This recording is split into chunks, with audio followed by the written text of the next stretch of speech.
Am I feeling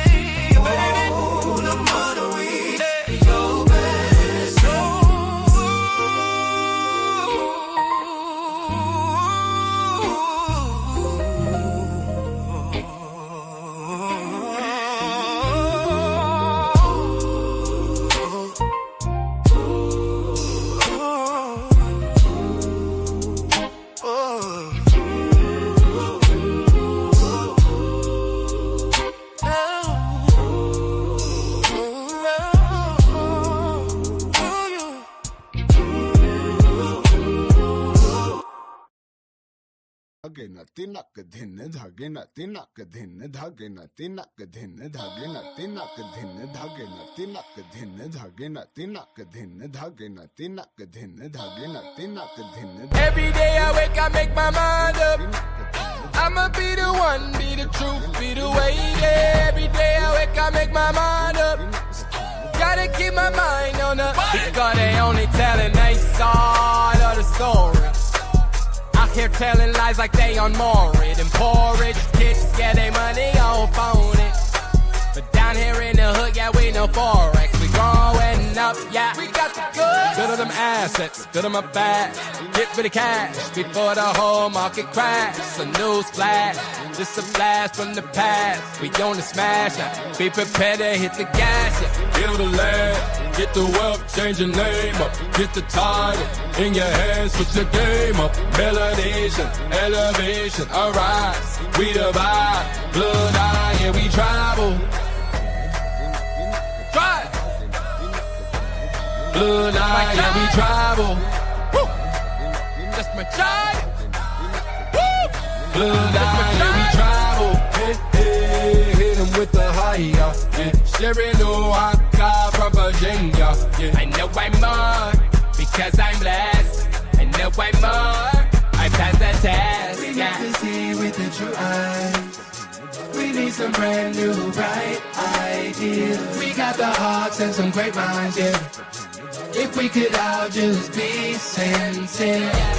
Build a land, get the wealth, change your name up. Get the title in your hands, switch the game up. Melanation, elevation, arise. We divide, blood eye, and we travel. Drive. Blood eye, and we travel. Woo. That's my child. Woo. Blood eye, and we travel. Build a land, get the wealth, change your name up. Get the title in your hands, switch the game up. Melanation, elevation, arise. We divide, blood eye, and we travel. Hey, hey, hit him with the high, yeah.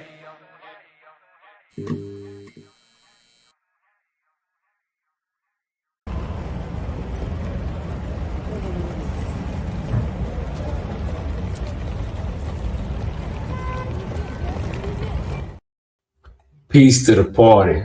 It's your homeboy reporting live. Gotta let you know what's going on, man. Peace to the party once again. Shout out to the chat. Y'all let me know if y'all can hear me and see me okay. Welcome to Sunday service. For those of y'all that's y'all first time with us, appreciate that. You know what I'm saying? But we gotta get to the matter of things and start breaking stuff down, right? So the news writes itself. All we gotta do is sit back and give our autonomous perspective on it, right? So obviously it's been going down since last week. So as normal, that damn Trump is normally at the forefront. Hey, one thing you can't say about Buddy is that he ain't active. Every time you look around, he got something going, man. Some new executive order, some way that he's asserting himself, making sure uh that he's also adding to whatever narrative that he want out there. He's being at the forefront of it. Some of the stuff that he's saying in some of these social media posts, bro, you got to go and check and make sure, because they done had all kind of hoaxes say Buddy done went to the hospital and all kind of crazy stuff, man. But we going through a historic time. Forget how you feel about him. From an autonomous view, we got to analyze everything that's happening, right? And one of the most, it's crazy because one of the biggest topics right now is birth. Well, one of the biggest topics that it should be within us is birthright citizenship, right? Because if you were, for the historians out there, now we've broken this down, right? Hey, shout out to you, Trill. Shout out Trill. Shout out Miss Angela. Shout out to the whole party. Shout out to everybody watching.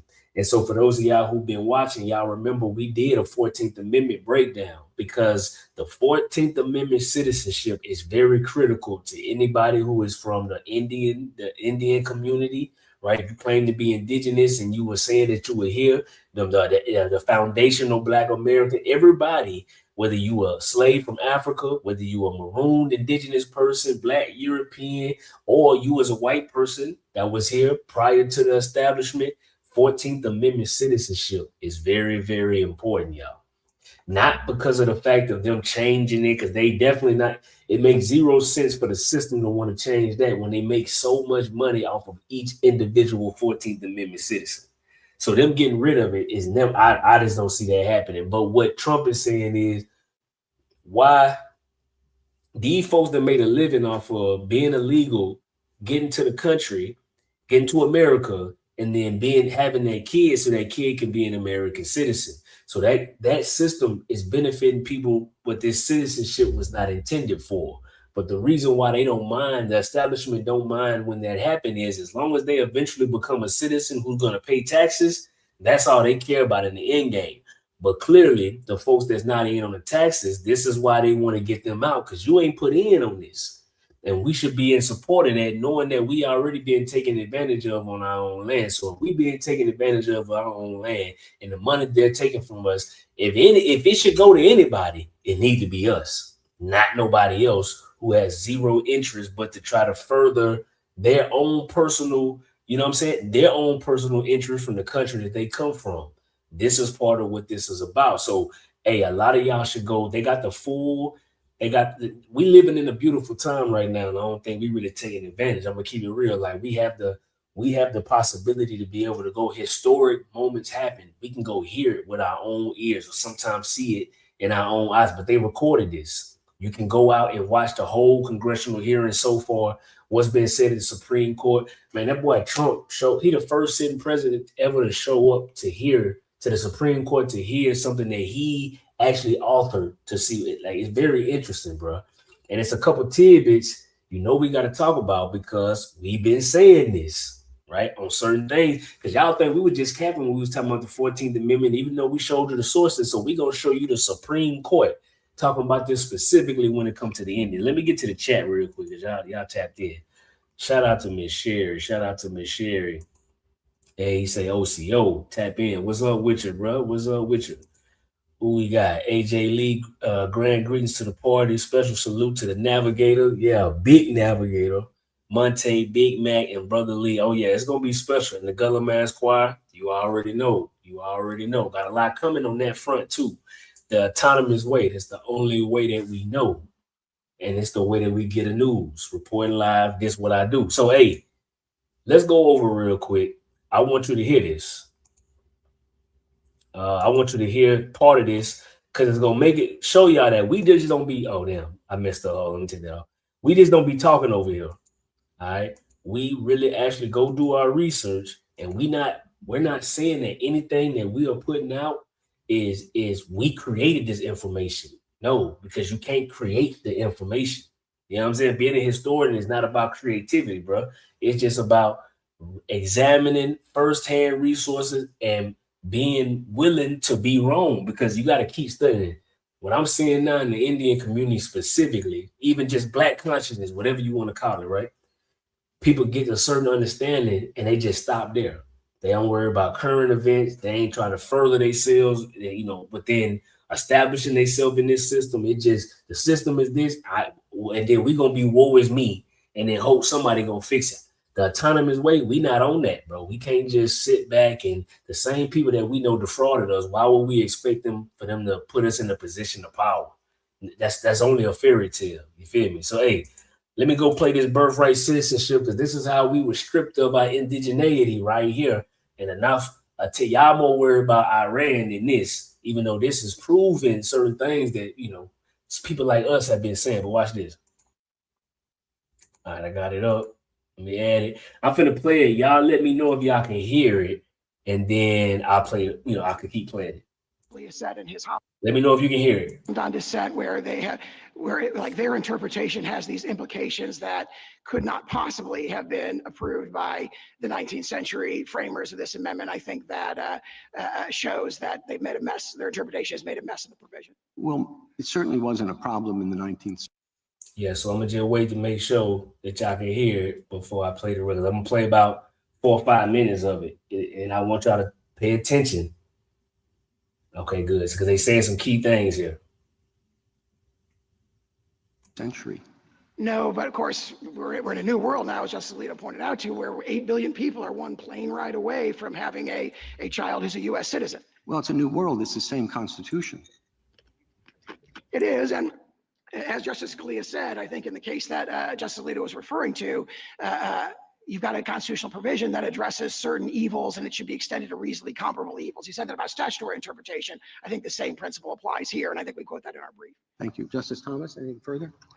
Generally, you're getting a lot of questions about immigration, and they harken back, of course, to the citizenship, which is defined in or set out in the 14th Amendment. How much of the debates around the 14th Amendment had anything to do with immigration?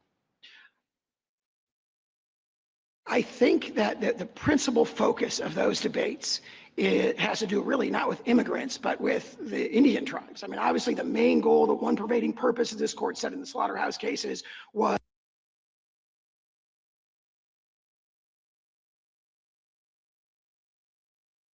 I'm gonna bring that back one more time, because I don't know if y'all heard what he just said, because Buddy talks super fast. I don't like when you're dealing with law, it's already complex to people. So I don't think he's doing it on purpose. It's just his natural demeanor, but it's kind of hard to track him if you're not, used to certain terms. But I want you to hear what he said. I'm gonna take it back just a couple seconds. Back, of course, to the citizenship, which is defined in or set out in the 14th Amendment. How much of the debates around the 14th Amendment had anything to do with immigration? So they're saying when the 14th Amendment was framed, how much of it had to do with illegal immigration? All right. So this is in the 1800s, right after the Civil War. I think that the principal focus of those debates, it has to do really not with immigrants, but with the Indian tribes. I mean, obviously the main goal, the one pervading purpose, as this court said in the slaughterhouse cases, was to establish the citizenship of the freed slaves and their children. But they were very concerned about the problem of something that they all accepted as a given, which is that the children of tribal Indians are not within the rule of birthright citizenship. So I think that's what they focus on. We draw an analogy to that, to the issue of temporary sojourners. And then, but they're. So did you hear what he just said? So they was trying to figure out a way to not just account for the free slaves and their children, but to the tribal Indians and their children, because they were not covered under the birthright citizenship. So how did they get those people, those tribal Indians, to now become the birthright citizens? Is because they included them in the new category that encapsulated the slaves too, the catch-all, the black, the African American. That was the catch-all term for everybody that we wanted to be within this certain status in this new racially profiled system. So that's how they fixed this problem with the 14th Amendment, because they took them tribal Indians who now, because they are on treaty land and they did not go to Oklahoma, guess what they are now? They became state citizens, who then became federal citizens because of the 14th Amendment. The 14th Amendment was about federal citizenship. Okay, state citizenship already existed, but it got usurped by the federal system. So those same state citizens became state citizens due to the treaties. Meaning, if your people was in treaty land and your problem is you're trying to do genealogy and find a record that say Indian in these lands, but you're not reverse engineering it. They're in this land and you have no record of them being shipped there. So the moment they start taking census in this area, you found them, but you don't see them coming from anywhere else, right? But then the same time that they there, treaties are being had. Treaties are literally happening in the 1800s, okay? Right before the Civil War, several treaties had happened all throughout the South. And them same people now became state citizens, free people of color, right? Who own land because of these same treaties. Now they owned land and they had plantations. So they told us that, I just seen a video, somebody with so a lot of people who had this framework that the Southern Indian tribes was taking Africans against their will. No, bro. When this whole thing happened, who you think knew the land the best to be able to make this happen? Would it be people from here, bro? Or would it be some Africans or European? Neither one of them will hold a candle to the indigenous people here. And it was not no Asian looking the natives that was in the South, bro. So we know this through looking at the treaties. The birthright citizenship, they literally is saying, because Trump, even Trump himself, his people ain't had nothing to do with this. They wasn't even here when this happened. Remember, for those of y'all who've been with us, Trump and them people didn't come to the 1870s, bro.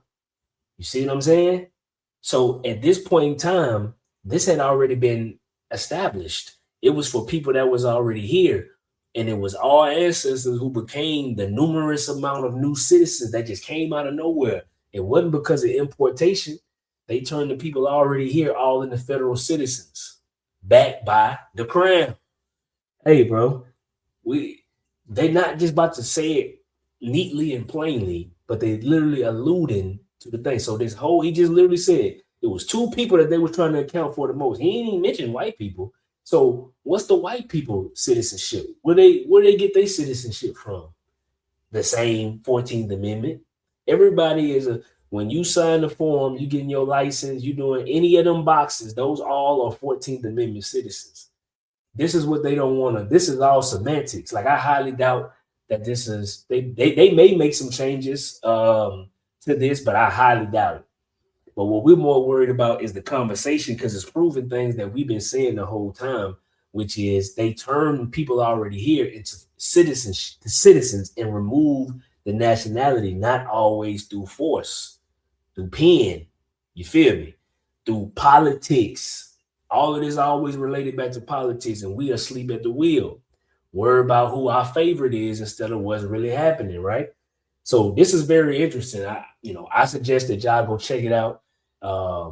Just for the fact of, so you can get a better understanding of history and know that we just ain't talking when the whole Civil War and everything that happened was not intended the way that it's been told to us, right? So we got people tapping in the chat. See, this wasn't a such thing as illegal. Exactly. This would have never been a debate, because people was not trying to break down the doors to come into this continent from other places in 1868. It was not the world power that we know it as today. 1868 was a whole different time here. So you wasn't having no illegal immigrants. Everybody that came here was brought for some purpose, some mission, still trying to figure it out and explore. You feel me? So they definitely wouldn't have been had as a discussion when they came up with the 14th Amendment. And the 14th Amendment could have never happened if it wasn't for the Civil War. Okay, so this is very important, y'all. This changed the way that America was governed forever, the 14th Amendment. This is probably one of the most important amendments that affect us to this day, like no cap. Especially those who know and challenge the narrative of the outer Africa theory. Like, this proves that they had to reclass. This was a mass reclassification of people, okay, that happened with the 14th Amendment and the reclassification of their power. State citizenship was much different. Oh, hey, so hold on, bro. Y'all got me in my bag.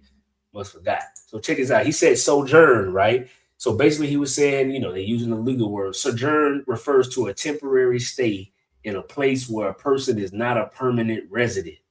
Okay. So it's a difference between resident and domicile. So this is how they play with us with these words, bro. Domicile and residence and legalese mean two different things. Residence is basically saying it's not permanent. Okay, and domicile is where you swear your allegiance, is where your official affairs can be handled. It's rooting you in something solid. All right. So basically what they were saying is the federal citizenship gives you a residence in America, but not domiciled in America. That's why we got certain privileges. That's why civil rights had to come up. All of these things, because this is the way it was crafted. This was the game that we were chosen to participate in. They give you a limited amount of citizenship, give you a civil rights struggle, right? To further strip you away from your power. Because when you take something, you have the illusion that somebody doesn't have access to it. What does that make that person want to do? It make them want to go get it, like a little kid, right? You tell them, hey, don't go look in that room over there. What's they gonna want to do? They're gonna want to look in that room. So that's how they play us with these pre-programmed movements. And the Civil War needs to be studied because it's highly debated on what was actually happening during this time frame. And we've been breaking it down and peeling back some of the layers, bro. But the legal part of this is important. I know it's boring at times, but it's important to understand it. You feel me? So that's kind of what we get into later. So this all has pillars: the law, the church, politics, and capitalism all play a role in shaping society, bro. Nation building or the destroying of it. You feel me? So speaking of destroying, so once again, the boy Trump been active, ain't it? He been super active. So we got to go over here and play what they say was going on in with the whole Iran, bro, because they talking about the gas and all these things. So trying to stay current on what's really going on. How does this affect us, and how does this remind us of things of the past? Talk about Jerusalem in prophecy. All right. And these prosperity preachers, we got Lee Cummings going to pull up, Matt, you're going to bless us with the lecture for Sunday service. So let's go see what they talking about with the whole Strait of Hormuz. You know what I'm saying? Let's see what they talking about. The United States rescued an American airman missing inside Iran since Friday. President Trump announced the news on social media. He wrote that the aviator is injured, but, quote, will be just fine. A second crew member had been rescued earlier. Meanwhile, the president also continued to ramp up his apocalyptic rhetoric toward Iran. He posted on Truth Social this morning, on Easter morning, quote, Tuesday will be Power Plant Day and Bridge Day, all wrapped in one in Iran. There will be nothing like it. Open the, quote, fucking straight, you crazy bastards, or you'll be living in hell. Joining us is MS Now senior national security reporter David Rode. Hey, that boy Trump funny as hell, but for those of y'all who remember that, hey, do y'all remember we broke down Trump went to it was the Black Journalist Convention, and he went and spoke, and it just went crazy, right? Hey, wasn't this buddy with the afro? Wasn't he there? I could have sworn this was buddy. He had a fro, light-skinned dude with a fro. Y'all tap in the chat if y'all was here to remember that. I could have sworn that was him that was part of the interview with Trump with the National Black Journalists. I can't remember that group. David, we've had you on all morning, and we are bringing you back because we have to get you to react to what the president said. What's your reaction? I'm just very concerned. Look, and I can't say enough about the amazing members of our armed forces. In a way, I mean, I want the president to succeed. That helps the country. This tweet, to me, shows us just a very deep lack of understanding of Islam and of the region. And I really talk about this. Yeah, I think that was Buddy, bro. Ain't too many people rocking the throat like that. Look at, you know what I'm saying? That's definitely Buddy. I spent 7 months in captivity living with Taliban jihadists who had kidnapped me. The way to counter these extremists is to actually empower and back moderate Muslims. The vast majority of Muslims are moderates. By posting this, it's not going to intimidate the Iranians. Telling them they're going to go to hell won't work. They want to die as martyrs.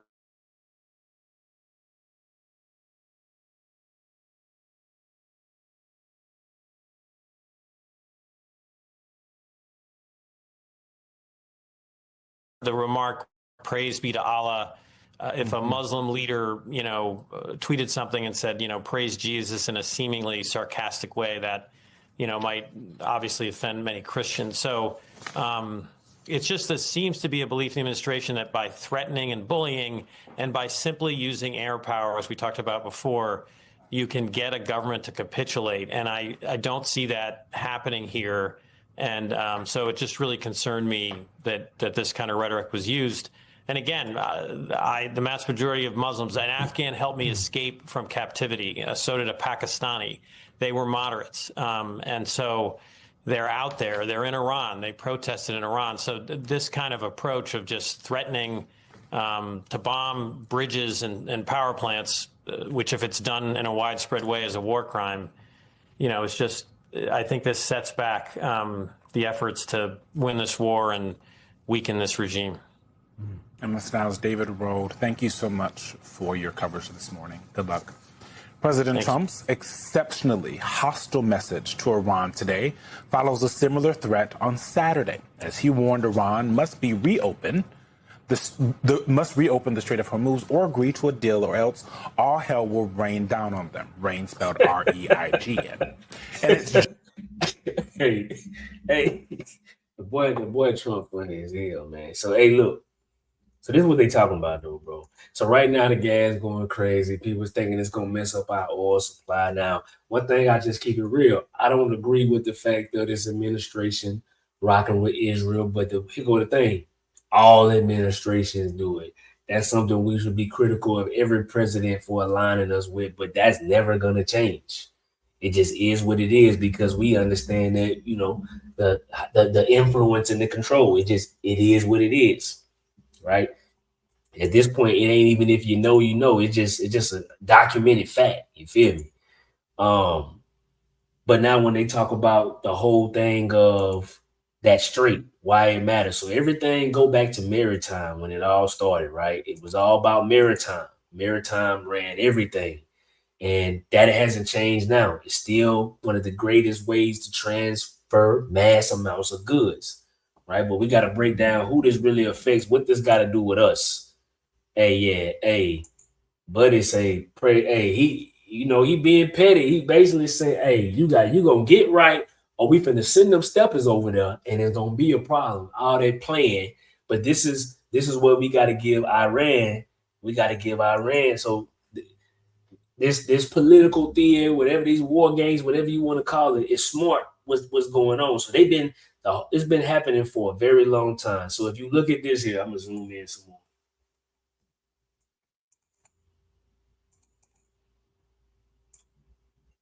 All right, so right here, all right, you got the strait right here of Hormuz. So in between here, this oil. So you see Iran right here controlling this. So it's mountainous. They got their whole lifetime to build their defenses to protect. And what happens here, because here's a lot of good flow that goes to Asia and Europe. So this is what affects them. It don't affect us, but they are our allies, right? So they need the big homie to step in and see what's what. So right now, Iran, they ain't trying to let nobody go through here. They go through here, they say we bombing you. And the problem is they so deep and bunkered off in this area that nobody would know better than them. That yeah, you can say they got their defenses, but we will never.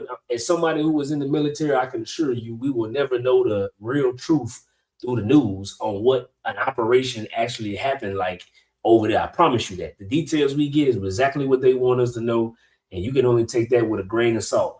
But it make perfect sense for them to want to use this. They can't beat everybody through the air, but they naval defenses that's able to take this area, that's their whole stronghold. So in my opinion, this is how they use scenarios like this to price gouge. This is why gas go up, but they'll have a conversation, and then within 5 hours, the gas will shoot up. That ain't because our suppliers are messed up. It's because they reacting to the news and using this as a way to say that supply is limited to raise the price. Same way they do with bottled water when it's a hurricane and shit. They're just greedy capitalists, bro. You know what I'm saying? That's just how the game go, because stocks and businesses do react to news from the president thinking different policy. You know, that's just how it go, bro. That's not a Trump thing. That's a presidential thing. You feel me? So we just got to be honest. But regardless, bro, this ain't nothing to. We need to be more worried about things that's going on in this landmass than be studying ourselves on world. Talking about if you finna get drafted and all this other foolishness they throwing our way. We got way more important things. But if you're gonna talk about it, at least be informed. They beefing over this. It got nothing to do with what's gonna happen over here. You know what I'm saying? You got. Whether you like to admit it or not, our military is pretty astute. We got some shit for your ass if it come to it. You feel me? So this is what it is when you a part of the armed forces, bro. It just is what it is. Another day at the office. So hey, with that being said, though, we got to get to the matter at hand today. We're gonna talk about Jerusalem and prophecy. All right, and these prosperity preachers with that pulpit pimping. We got Lee Cummings here. All right. Gullah Man Squad, ready to go and tap in and do that. So, hey, before I do that, though, real quick. So, a lot of y'all, if you was with us last week, I definitely recommend you go check that show out, because we on the transition into the next phase of the Autonomous Party Network, get much more active in nation building. And one of our sponsors is helping us do that. All right. Trusty Friend, helping you get set up to build your own estate plan. All right, and they give them free consultation. So the way you can get to that is this QR code right here. You hit it with your phone and you come back on the playback and hit it. It'll take you directly over there. Make sure it's linked up with us, because you get a special discount through going through us. All right, especially for our Patreon members. So all of this information will be it is in the description right now. But just for you watching this video, hit the QR code, get the link in the description, start thinking about your estate plan, and start worrying about you more than you worry about all these other places in the world when they're trying to scare you, instead of worrying about your own legacy and your own bloodline. That's what we preach over here. All right. So, hey, with that being said, Gullah Man Squad, and they didn't tap me on the show. They say it's time to go. So I'm going to let them rock out. All right. After that, we're going to get to the lecture, and we're going to move from there. Tap in.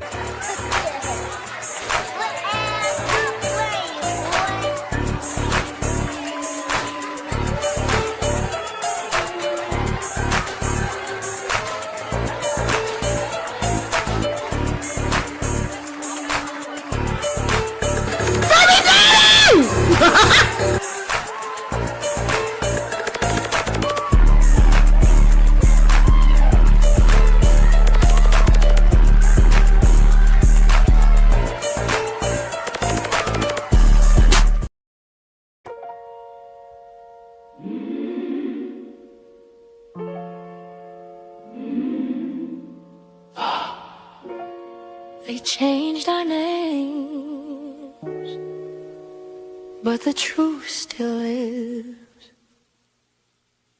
Some say we came from far away. Some say we've always been right here. Two stories at the same doorway, both chasing what our hearts hold dear. Old maps, new maps, who's to say? We just want the truth that they erase. Two roads, one people, still searching for the name they stole.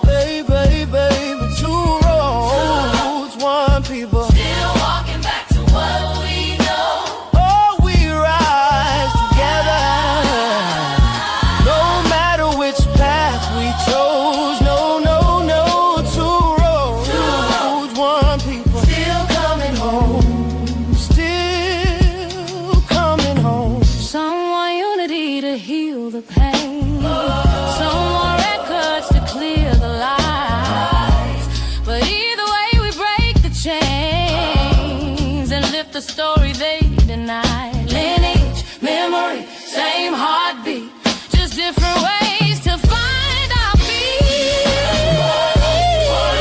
One people still searching for the name they stole. Two roads. One people still walking back to what we know. We rise, no matter which path we chose. No, two roads. One people still coming home. Still coming home. We remember. We remember. We remember who we are. They turned our nations into colors, but the truth kept living in our bones. Every step we take uncovers the road that leads us back home. One people still searching for the name they stole. Two roads. One people still walking back to what we know. We rise, no matter which path we chose. Two roads. One people still coming home. Still coming home. Still coming home.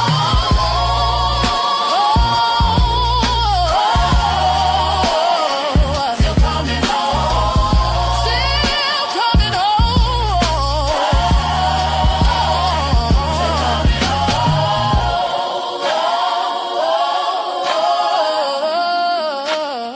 Still coming home.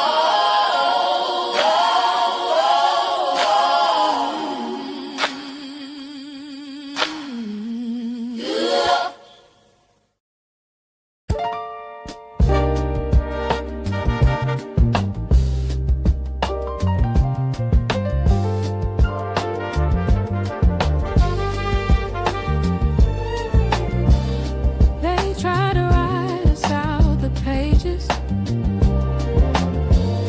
but truth don't die, it just waits. And generations hear its echo underneath the things they change. Way before they painted pictures white, the story traveled overseas in light. Exiles running from the Inquisition's fire, carrying covenant and ancient choir. Moorish shades in the Amsterdam rain, brown-skinned rabbis with Iberian names. Men that say, open up the book again, said the tribes were living on American plains. Well, Copper sons, tawny daughters, walk this land before the borders. Everybody knew the signs, everybody felt the line. hidden Hebrew in the land, we were written in the sand. From the islands to the Carolinas, same blood, same fire, same promise inside us. If they cover up the truth, still the truth gon' rise again. Hidden Hebrew in the land, you can hear it in the wind. Cromwell reading hope of Israel, saw the prophets in the stories we tell. Said the nations on this copper ground look like Spain's Jews when the sun went down. Puritan eyes saw a mirror too, Old Testament ways in the native crew. Drums like songs, smoke like prayer, memories speaking through the sun-kissed air. We ain't new to this land. How we been here from the start. We ain't strangers to the Lord. Heaven and branded on the heart. Hidden Hebrew in the land, we were written in the sand. From the islands to the Carolinas, same blood, same fire, same promise inside us. If they cover up the truth, still the truth gon' rise again. Hidden Hebrew in the land, you can hear it in the wind.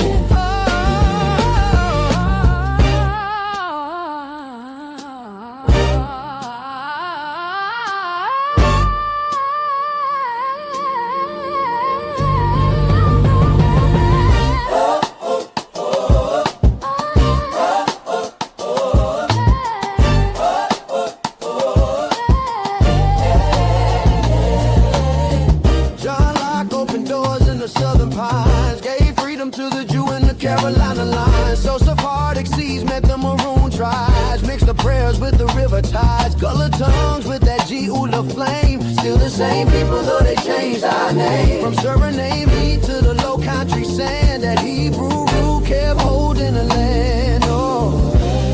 They try to bury what.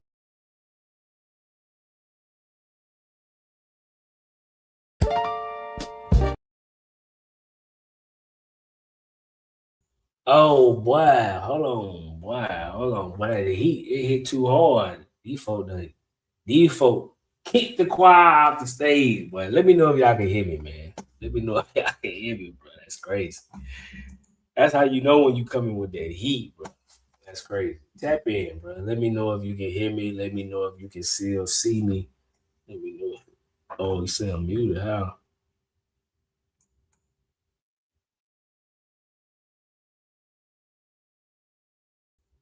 What about now? Ain't no way. Or maybe not much. Oh, it sound good. Sound good. Oh, okay. All right, bet. Yeah, hey, so, hey, Gullah Mass Quiet, it hit so hard today, I swear to God, it just splashed my whole computer. But it's all good, though. You know the vibe. And we going to bring it back later. You know the DJ is real. Gullah Mass Quiet, yeah. A lot of love for the choir, man. You know. So we gonna get to it though, Matt. You let me know, Matt. You know, pop on, get to it, and we can rock out, bro. Oh yeah. Oh, what's up with y'all, man? What's popping, man? Yeah. GMC, what they do, GMC, you heard me? Well, they done bust the speaker, boy. What? Ain't no game play, you heard me? Mm-hmm. Oh, man. Maranatha, it's your boy Mackie, the Gullah Mac. The harsh reality is live life autonomously. Shout out to y'all for tapping in with us on this Sunday service. You heard me? Oh, you see the background? Boy, I look good, boy. Going crazy, boy. Hey, told them boys what's happening, man. Oh yeah, it's working, bro. It's working. Yeah, it's looking good in there. It's working. Say, they gonna see the homeboy with the news, boy. I'm looking real good in there, boy. Yeah. It's still getting transferred over though. Hey, shout out to Provident Marketplace. You heard me? I'm gonna introduce you to the man that did all this. Probably next time we come live, I'm gonna try to see if I can get him to tell y'all the new. And anybody that wants to tap in and get the service, you heard me? Tap in. Tell them the party sent you. You heard me? Correct. For sure. That's the network. You know what I'm saying? That's the network though. But yeah, man. We live. Yeah, man. You know what it is. I know Lee be ready in a few minutes. I told him 7. You know what I mean? So he had popped up. He was in the back. I told him around 7 o'clock though, because he was like. But he dropped back out. But he dropped it, so he may come back. Yeah. It's cool though. As long as he know. But what you just got to talk about with the 14th Amendment thing real quick is crazy, right? Because it's like, I mean, people get triggered when Trump say the thing about babies are slaves. Right. I mean, people get sensitive when they hear that word slave, right? But when you federally thinking about it at the time when this thing takes place, lawfully, Supreme Court showed, right, that it's only a certain people that's here in any kind of condition, you know what I mean? That's being put in the position to be of equality, so to speak, as on paper is supposed to be, right? But we know after that time frame, even after the 14th, 15th Amendment Reconstruction period, that our folk went through some things from that time frame to 1965, because as I seen someone putting it, a civil war. Oh, from 18. Okay, well, damn, we're showing. After Civil War, we all supposed to have equality as Americans. You know what I'm talking about? But some of us still had the maroon all the way through it. You know what I'm saying? We had the maroon all the way through it. Jim Crow, redlining. We show y'all so much stuff, so y'all should already know if you watch our timeline. 1865 to 1965, being exiled in your own land. Shout out to GMC. You know what I'm saying? And that, funny enough, it's like from the colonial era, which means if you predate 1776, you tied to the colonial thing. We're going to get into something too very soon. Shout out to all my Creole. GMC, the Gullah, the Maroon, and the Creole. You heard me? Shout out to all my indigenous, all y'all indigenous to me. Now, I ain't going to say all y'all going to claim to be American Indian, right? But you're definitely indigenous. You know what I'm talking about? I don't know however to go around that. To GMC, the Gullah, the Maroon, the Creole, and that would be tied to the colonial time frame. That means you predate United States of America, just like how people that predate Haiti being formed, they are indigenous. Jamaica, they're indigenous. You know what I'm saying? You are the indigenous population of your land. If you look at the timeline, don't let these people's race theories and ideologies fool you. That's propaganda. You know what I'm saying? It's definitely working. And it's working, definitely, yo. But we got to do things the autonomous way, as I seen someone also put in the chat. You know what I mean? Peace to you. The autonomous way. You know what I mean? Acts 9:2. They want to get to a Bible reference. You know what I'm talking about? Yeah. So yeah, as we wait for Lee to pull back up, man. I think it's something I want to play that I thought that was interesting. I sent to you. Yeah. And that's what I'm gonna say for Lee, because I want to see what he think about these things. And it was his ideal for us to talk about certain things, you know what I mean? So I'm like, you know what? It's Easter Sunday, as they say, by the way, right? Yeah. It's Easter Sunday. Easter Sunday, as they say. It's trendy. It's traditional, as people even. I've been hearing this. I was born on Easter Sunday, so to speak. See what I'm saying? When they say today, I was born on it. You know what I mean? April 15th coming up. I'm an Aries. Shout out to all my Aries outside. Shout out to all the Aries. Shout out to the spring. I can't hate. I can't. Don't be mad at me. I love my season. You know what I'm talking about? Yeah. Now, for the reason of what I'm saying is that even through my own study, if you're going off the book, you know what I mean, I would not say that it says that Yahshua was tied to this day. They call Easter Sunday, funny enough. I mean, but don't get at me. I mean, what the book say, right? You know what I'm talking about? That's what the book say. And technology today, you can go find these things out. But it's a lot of things going on in the state of Florida and around the world, by the way. You know what I mean? No matter where you located, shout out to the party. If you're autonomous where you at, you know what I mean? Shout out to you for tapping in, right? And what we see happening with the Utah, the straits and everything, and the Hormuz thing real quick too, is how is they gonna deal with this what's it called? Israel, you know what I'm talking about? Yeah. You know what I'm saying? Yeah. And with that, you know what I mean? Everybody got issues with Trump because of what they see going on. We see that. I see it all the time on my timeline. Oh, yeah. Right? People going hard at Trump, even what they call MAGA. See what I'm saying? Because I'm not MAGA. Oh, yeah. I was never MAGA. I was never a Republican. Never been a Democrat. So when people even get mad when I say things to them about their Democratic side, they be like, "Oh, you a Trumper?" I'm not a Trumper. That's the automatic. Yeah. That's your result. That's what you go to. That's low energy. I say this about this politically, and automatically you align that I'm with this. Nah, that's not what I'm autonomous, by the way. You know, yep. Shout out to the party. So we not taking sides. I don't take sides. As a Maroon, that's not what I'm about. Prosperity is the conversation supposed to be about today. And I don't think either side is giving us the prosperity from what we understand from 1865 to now, from the time we became 14th Amendment citizens. You know what I'm talking about? So all that other stuff is rhetoric. I mean, if it's not giving it the prosperity that funny enough, as Lee's going to be talking about today, in the biblical sense, would be tied to freedom. You know what I'm talking about? We're gonna tap into what's real true freedom and all that with this prosperity thing. You know what I'm talking about? Because to be a Maroon is to be autonomous, which means I have to be worrying about being free. Yep. We can't be autonomous if you ain't free.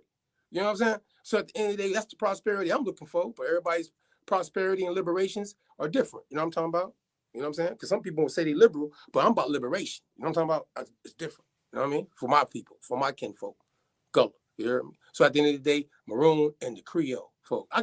Shout out to all my indigenous people. And obviously, the American Indian too. You hear me? Because y'all obviously predate all this shit happening. And if you have heritage tied to any of that and you've been here, I don't care if you look like me or not look like me. If you tied to that category, you've been displaced on your own land most definitely. You heard me? So shout out to y'all too that tap in. You know what I mean? We gonna show love to everybody on that. Yeah. You heard me? So go to this first though. I want y'all to tell me what y'all think about this right here. Hold on.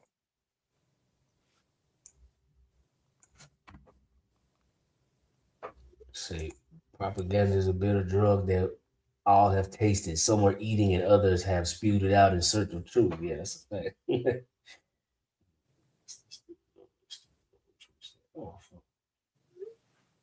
Yeah, we ready. Let's get to it. Oh, the Netanyahu. All right. Mm-hmm. All right, here we go. I want y'all feedback. Let in, mind you, immigrants from Africa. My bad, what'd you say? Yeah, no, I want people feedback on what this clip's saying. You know what I'm talking about? It's trending. All right, here we go. We let in, mind you, immigrants from Africa, Ethiopian Jews who come into this country. I think it's the first time that we have actually transported black Africans from Africa, not to enslave them, but in fact to liberate them. This is not the first time you've transported black Africans from Africa. Let's check the receipts. At the height of U.S. slavery, 78% of slave owners were Juicy. Since only 1.6 of the total population owned slaves, and Juicy's... That's me? Nah, I paused. Hold on.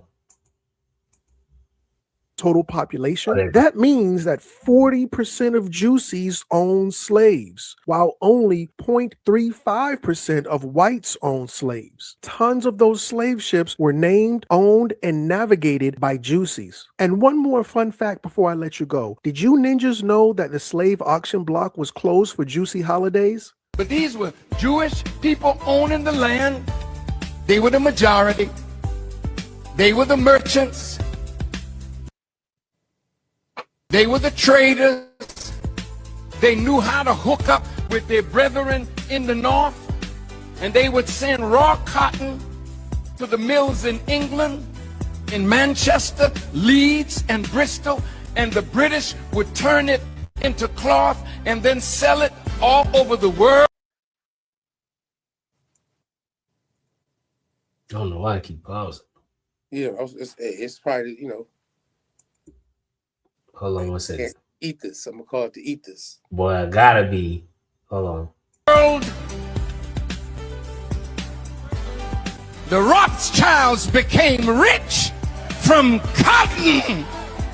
The Lehman Brothers became rich from cotton in Alabama, then moved to New York and Wall Street. According to this article from the Museum of the Jewish Experience, it reads, an advertisement in North Carolina's Wilmington Journal in 1847 reveals a stain on the local Juicy history. Ansley Davis, who came from Petersburg, Virginia, published an ad under the heading, Negroes Wanted. The text stated, I wish to purchase a large number of Negroes of both sexes, from the age of 14 to 30, for which I will pay the highest cash market price. Davis, whose family owned one of the largest Juicy-run slave trading companies in the entire South, would tour the region every summer seeking new slaves, which he later sold. And Davis was not the only Southern Juicy who made a living in the slave trade prior to the Civil War. David Wise of New Orleans also put up slaves for sale at the time, working out of a depot on the city's Baronne Street. Quote, has always on hand a large number of slaves which will be sold for cash, according to an ad that he placed in a paper. A fine lot of young, likely able-bodied Negroes, girls and men, excellent field hands. By the time the war broke out, New Orleans was the largest slave trading city in the South. The stories of Wise and Davis are presented on the website of the Museum of the Southern Jewish Experience, which opened in May of 2021 in New Orleans. You are now watching Crumb TV.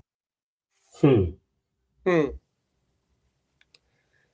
I'll be damned, ain't it? Yeah. So what y'all think about that? You know, it's the commentary, Louis Farrakhan, Nathan Yahoo. You know what I'm saying? Netanyahu, yeah. Yahoo, buddy. You know what I'm talking about? You know what I'm saying? Hey, y'all know he was born in America, right? Nah, I ain't know that. Yeah, buddy. Yeah, the head dude right now. It makes sense though. Get him groomed up. Yeah. Right here. And I ain't gonna go into it like that though. You know Yeah.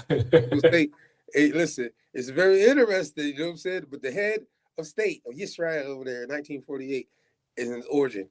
The person is from America as far as being born and then went there.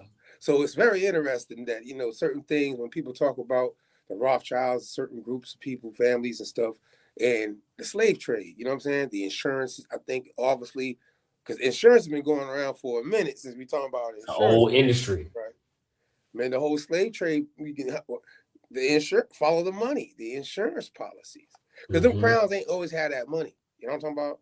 To move everything around, like everybody act like, just like how we see it right now. You know, it's not like these people got the power to move all these. And it was super risky. It was super risky. So they needed the insurance because, like a bit like now, you hop on the ship, you assuming the best is gonna happen because the technology is much better. It wasn't like that back then. Them boys, for every 10 ships, 5 of them may not make it.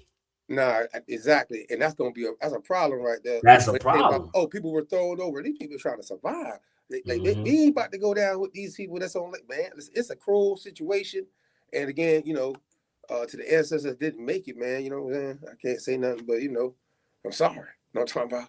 But we here, right? And the ones that is obviously went through the ethnogenesis of everything.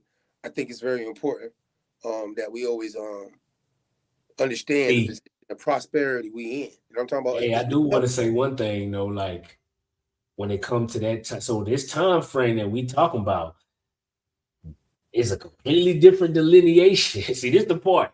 So Lee Cummings here, right? Black Europeans. So what we have done doing our research, yeah, it was a whole bunch of people that was shipping all kind of things, right? And the Jews definitely did. They was running shit in that capacity as being, the ones that had the shipping knowledge, no matter what it was gonna be. That part. Right? So obviously, if you want to move people, it would make sense that they would have. But we also know that they was getting expelled from places, right? Yeah, yeah. So what's the best way to move? Is it to walk or is it to go by sea, which you know how to do better than everybody else? I mean, what y'all think in the chat? That's another side. They don't ever want to talk about that because the people in Israel don't got nothing to do with that. Like this is some Israel is new. Yeah, I mean, that's what's so interesting about when the people talk about actually the Jewish being involved in the slave trade, right? Because as we trace things, the crown, meaning Portugal, Spain, France, they're not Jewish crowns. Right. Matter of fact, if y'all check the record, the Jews didn't have no power to do nothing based off the documents that it says the crowns put out from the Inquisition. They on the run. They on the run. How is it you now? That's what makes it interesting. I'm like, how y'all be saying that these people are the ones that were able to now have all this power, all these people around, but these are the people that the Inquisition was saying, you either convert to become a Christian, or you could be enslaved. Period. Labor. How you take slaves with you on the run? Stripped. Your land, your property, you're fleeing Iberia at this time. Sephardic Jews. And we've covered that from 1492. And we got and we find them coming into America. Right? We find them going into West Africa. We find them going into Brazil. I ain't lying. Yes, we find them going into Scotland from this time frame. Like we see their diaspora moving. Yeah, they on the move. Things that's happening after those Roman Catholic crowns alliances. We got Lee Cummings too, bro. I'm ready. Pull them up. But you know what I mean? That's what's very interesting. You know what I mean? Lee, I'm about to go ahead and bring you up, bro. Peace. Shalom. Peace. What's good? What's back again? Holla at me. Man, everybody, peace to Lee Cummings, the author of the Negro Questions. I had your book here when I first started because I was looking at it. You know what I'm saying? I still keep your book around, reading different parts of things. And because I want to tell you, you don't have prosperity in here. No. That's not what time it is. I know, but I'm just want to say, it don't have like the Hebrew translation of what they say prosperity supposed to mean. And being that that's the highlighted thing that we're gonna be talking about, because I think it's a very stark contrast between when I did my little research.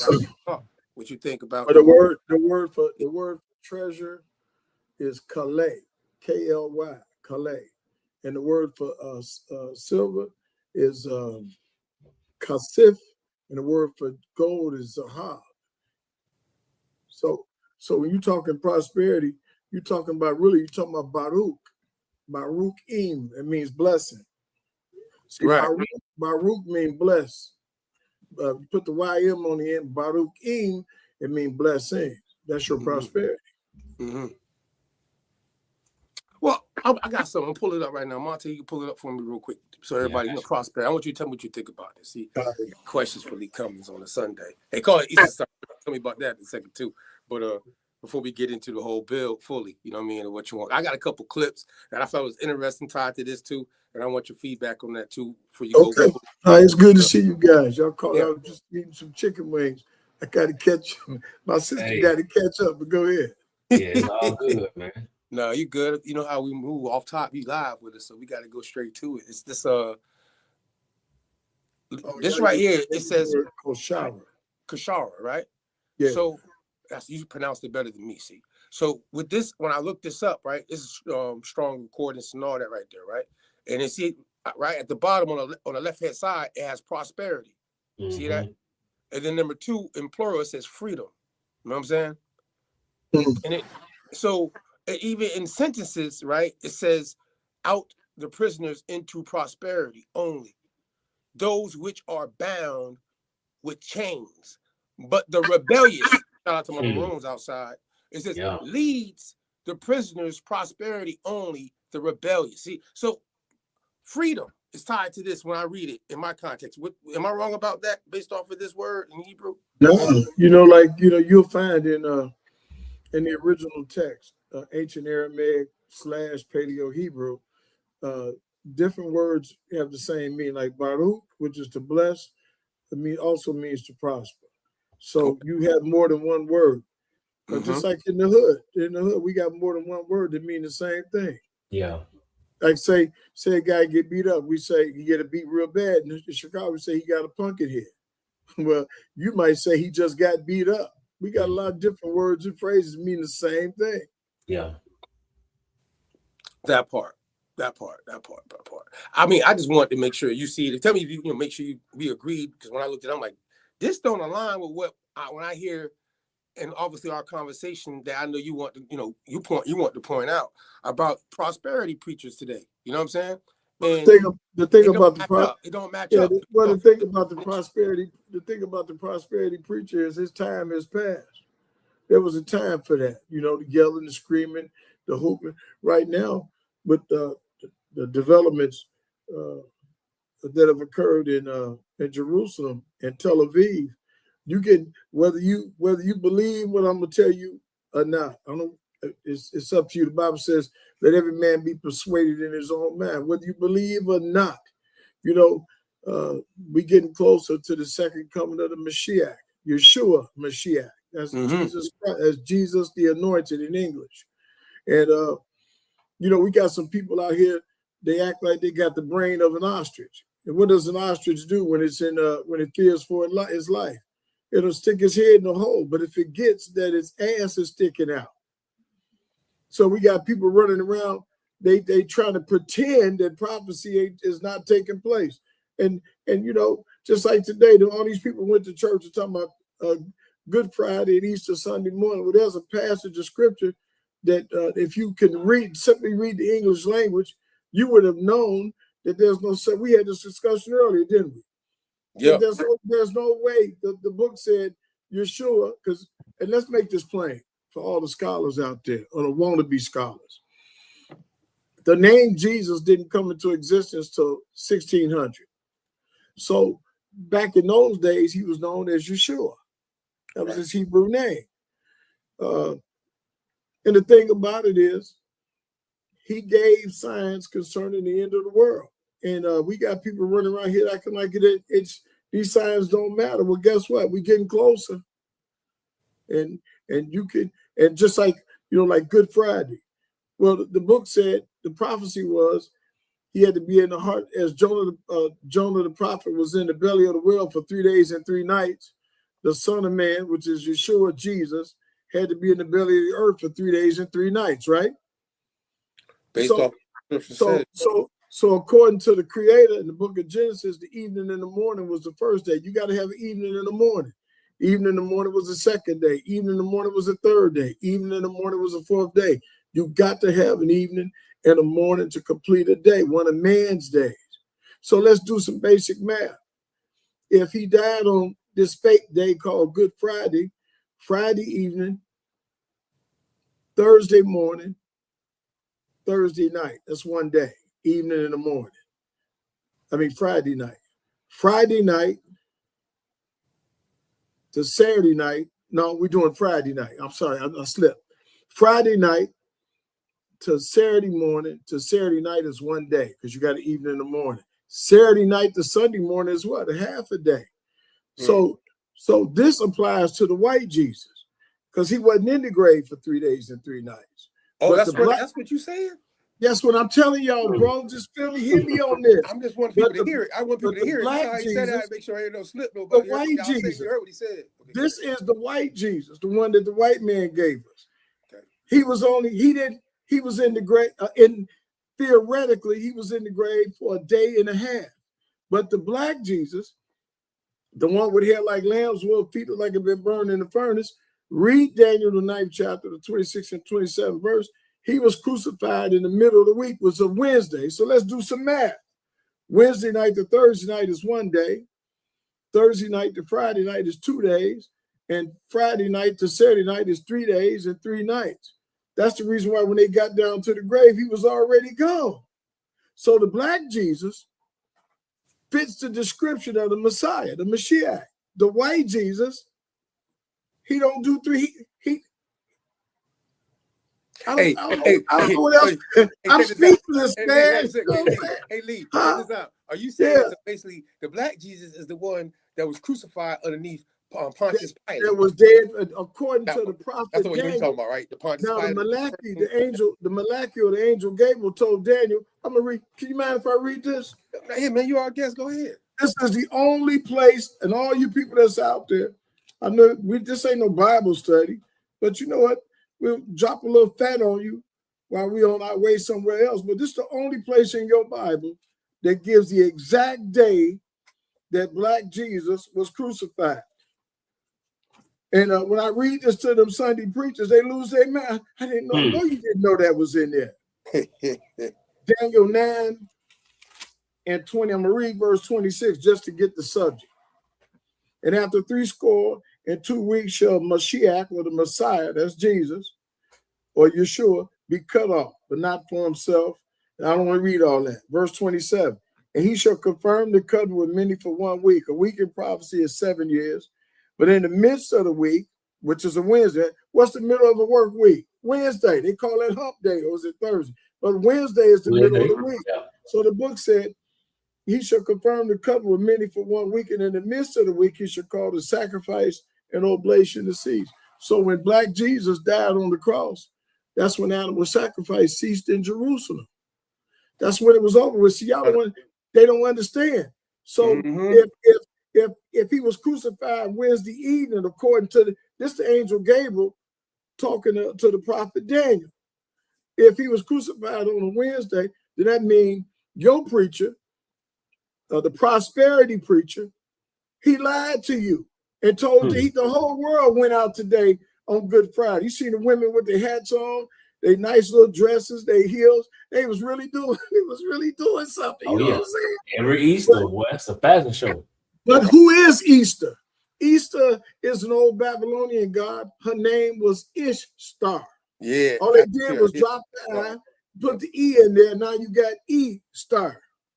Yep. That's a fact. First of all, you got to ask yourself the question. That's a fact. What does a bunny rabbit have to do with Jesus, with Israel? That's dealing with the whole spring of the eggs. The woman Easter or Ishtar was a fertility god. She's depicted with about like 20 breasts. And so she's her thing is fertility, but the whole thing is the Bible says the people perish for lack of knowledge. So they in the grips of this darkness. How many of you know that spiritual blindness is a curse? So if you didn't know this and you out there, you got a problem. Tell me about it. Spiritual blindness is a curse, man. You know, you got physical blindness. Hey, that dude ain't cursed. He just can't see. But the cat that can't see spiritually, don't understand what time we're in, the time frame of prophecy, that man is cursed. You know, Good Friday actually is tied to crucifixion. So it should be good what? It should be Good Wednesday. Right, because Good Friday is tied to the crucifixion. Not really so it's like interesting how, no, it's just, you know, it's like, it's not associated with birth or rising. It's tied to crucifixion. It's tied to what took place with Pontius Pilate. So from his, I mean, people for historical, like you said, Black Jesus, Yahshua HaMashiach, right? Yeah. That what happened with Pontius and how it happened, and him being obviously funny enough tied to being called the King of the Jews at this time, right? Well, on the cross, Yahuda. On the cross it would have been Malak Yahuda, Malak Ma Yahuda, which That's what it means said on it. King of the It said they had it in Greek. Judah. It said it was in Greek, Latin, Aramaic, and Hebrew. Yeah. Well, it's only in 3. Hebrew at the time it was Aramaic, so it's one of the Aramaic. So we know. I stumbled into a brother, elder last week that was baptized in Yahweh's name. I told him, I said, no, man. I said, no. I said, Peter and Paul baptized in Yeshua's name. Peter baptized 3,000 men in Yeshua's name. Because remember, if you're a righteous man or woman, you got to admit that the name Jesus did not exist until 1600, 1611, 1627 in the KJV. So all them years, they was baptized in their Hebrew name. Man, we got some elders that just can't handle that mentally. So the thing is today, Big Mama, Grandmama, Mama, the whole family went and they sat down and said amen to a bunch of lies. You cannot get through throwing their eggs at us on Easter Sunday, man. Listen, man, they gave that money up. Yeah. Prosperity. You know, people went to church today, they ain't been to church all year. But go ahead. I'm going to say something. Tell me what you think about this as we continue this conversation. We're going to pull up a clip. We wanted your thoughts on this since you brought up the title, Prosperity. Let's get everybody warmed up. Again, shout out to everybody that's tapped in live with us. You know what I mean? Definitely share, like, subscribe. You know what I mean? If you haven't tapped into the Negro Question Series, definitely go ahead and tap in now if you're brand new to it. We're going to show that website in a minute too during the show. But anyways, right now, go ahead, Monte. All right. Wonder why prosperity preachers are so rich? They do 2 things. Step 1, make Christianity about getting blessings from God, rather than about turning away from sin toward salvation through faith in Jesus. When you honor God with your life, there is a blessing He puts on you that gives you an advantage. The blessing will cause you to prosper when others are struggling. If you don't want to have nothing, it's okay with me. Why fight about it? Why would anybody want to get mad at somebody because they wanted to believe that God wanted them to be blessed or healed? Step 2, teach that the more you give, the more blessings you'll get from God. Now, what's my rate of exchange for tithing? See, there's a rate of exchange on that. But he said tithing is the umbilical cord to the kingdom of God. Hallelujah. And when you tithe to me, you own the increase. The more you give to me, the more I give back to you. That part. I got one more. Hold on. Yeah. I had prosperity. When I thought about this, I'm like, this is prosperity. This is it. That be tripping me out with that, bro. I remember, I always tell this story, bro, because it's so when I was a little kid, we went to this church. I used to go to church all the time with my auntie. And this church was in the middle project, right next to the project, this, that, and the third. Bro, past the anniversary, that man got a brand new Lincoln Navigator. And you know, at the time, this was when they was the shit, bro. You feel me? This congregation put together for this man to get a brand new Lincoln Navigator, bro. And this all he used to talk about is your financial blessing is on the way. And you already know tithes and everything. By him, it's crazy because by him getting that, the tithes and stuff went up even more. Man, them folks were just giving up their money, bro. It's crazy. That's sad. Man, it's sad. That's the reality of the hustle, though. I mean, that's the hustle strong, boy. You know what I'm saying? Some people ain't really for that. They ain't but listen, but even though the crooked preacher, the crooked preacher, he found out that he can earn a living by just preaching Jesus' name and prosperity. But that don't negate the fact that salvation is real. That preacher's just crooked. That preacher's just crooked. And right now, and hopefully we'll be able to add this to the presentation. But with what's going on in Jerusalem right now, you got to ask yourself the question: how come these preachers ain't preaching about the second coming of Yeshua or the second coming of Jesus? Something ain't right. Why are you preaching prosperity when this thing appears to be winding down. They just got through trying to bomb the Temple Mount, but where the temple is, Solomon's temple. So we'll bring that in when you get through. Okay. For sure. You show you ready for that video, Matt? All right, Yeah. here you go. With pastors preaching and talking about prosperity? Yes. Ain't no. Why is that? I mean, some people would say. What'd you say? No, we can't hear it. I don't know if it's. Oh. Okay, maybe let me see. I don't know. Hold on. I want people to hear the conversation they having. Problem You can with hear now? pastors Yeah. preaching and talking about prosperity? Yes. Why is that? I mean, some people would say we want to get out of that situation, right? Poor, not having. So if somebody, but you understand where I'm going, right? I understand where you're going. So what's the problem with preaching prosperity? First and foremost, one should ask, who's the one that prospered from the message? It's never the people. It's always the preacher. That's deep. They buy his cars. They pay his rent. They buy his houses. They buy his planes. They buy his yacht. The people don't prosper. The preachers put the people on a guilt trip, and they make it just like psychology. Just that's all it is. It's religious psychology, religious propaganda, and they put the people on such a guilt trip that make them believe if you don't give an X amount of money, you won't be blessed of God, or God won't bless you. I don't want to serve a God that if I don't have no money, he can't do nothing for me. I don't believe God is that incompetent. And I know God is not incompetent at all. So the prosperity plan, the only ones that have prospered and will prosper is the preacher. Look at Creflo Dollar. He said the Lord told him, get a plane. The congregation raised $65 million and bought him a plane. So you don't think God preached to him, that gave him that message? Go get a job and go to work. I asked him, but you don't. So, No. Hell nah, God ain't told that nigga that shit. And God ain't told that boy he need no plane for what, bro? What you gonna do with a plane that you can't do right now in your church house, boy?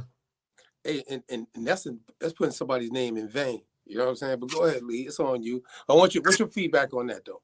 See, the thing is, prosperity, nothing wrong with prosperity. But I want to ask a question.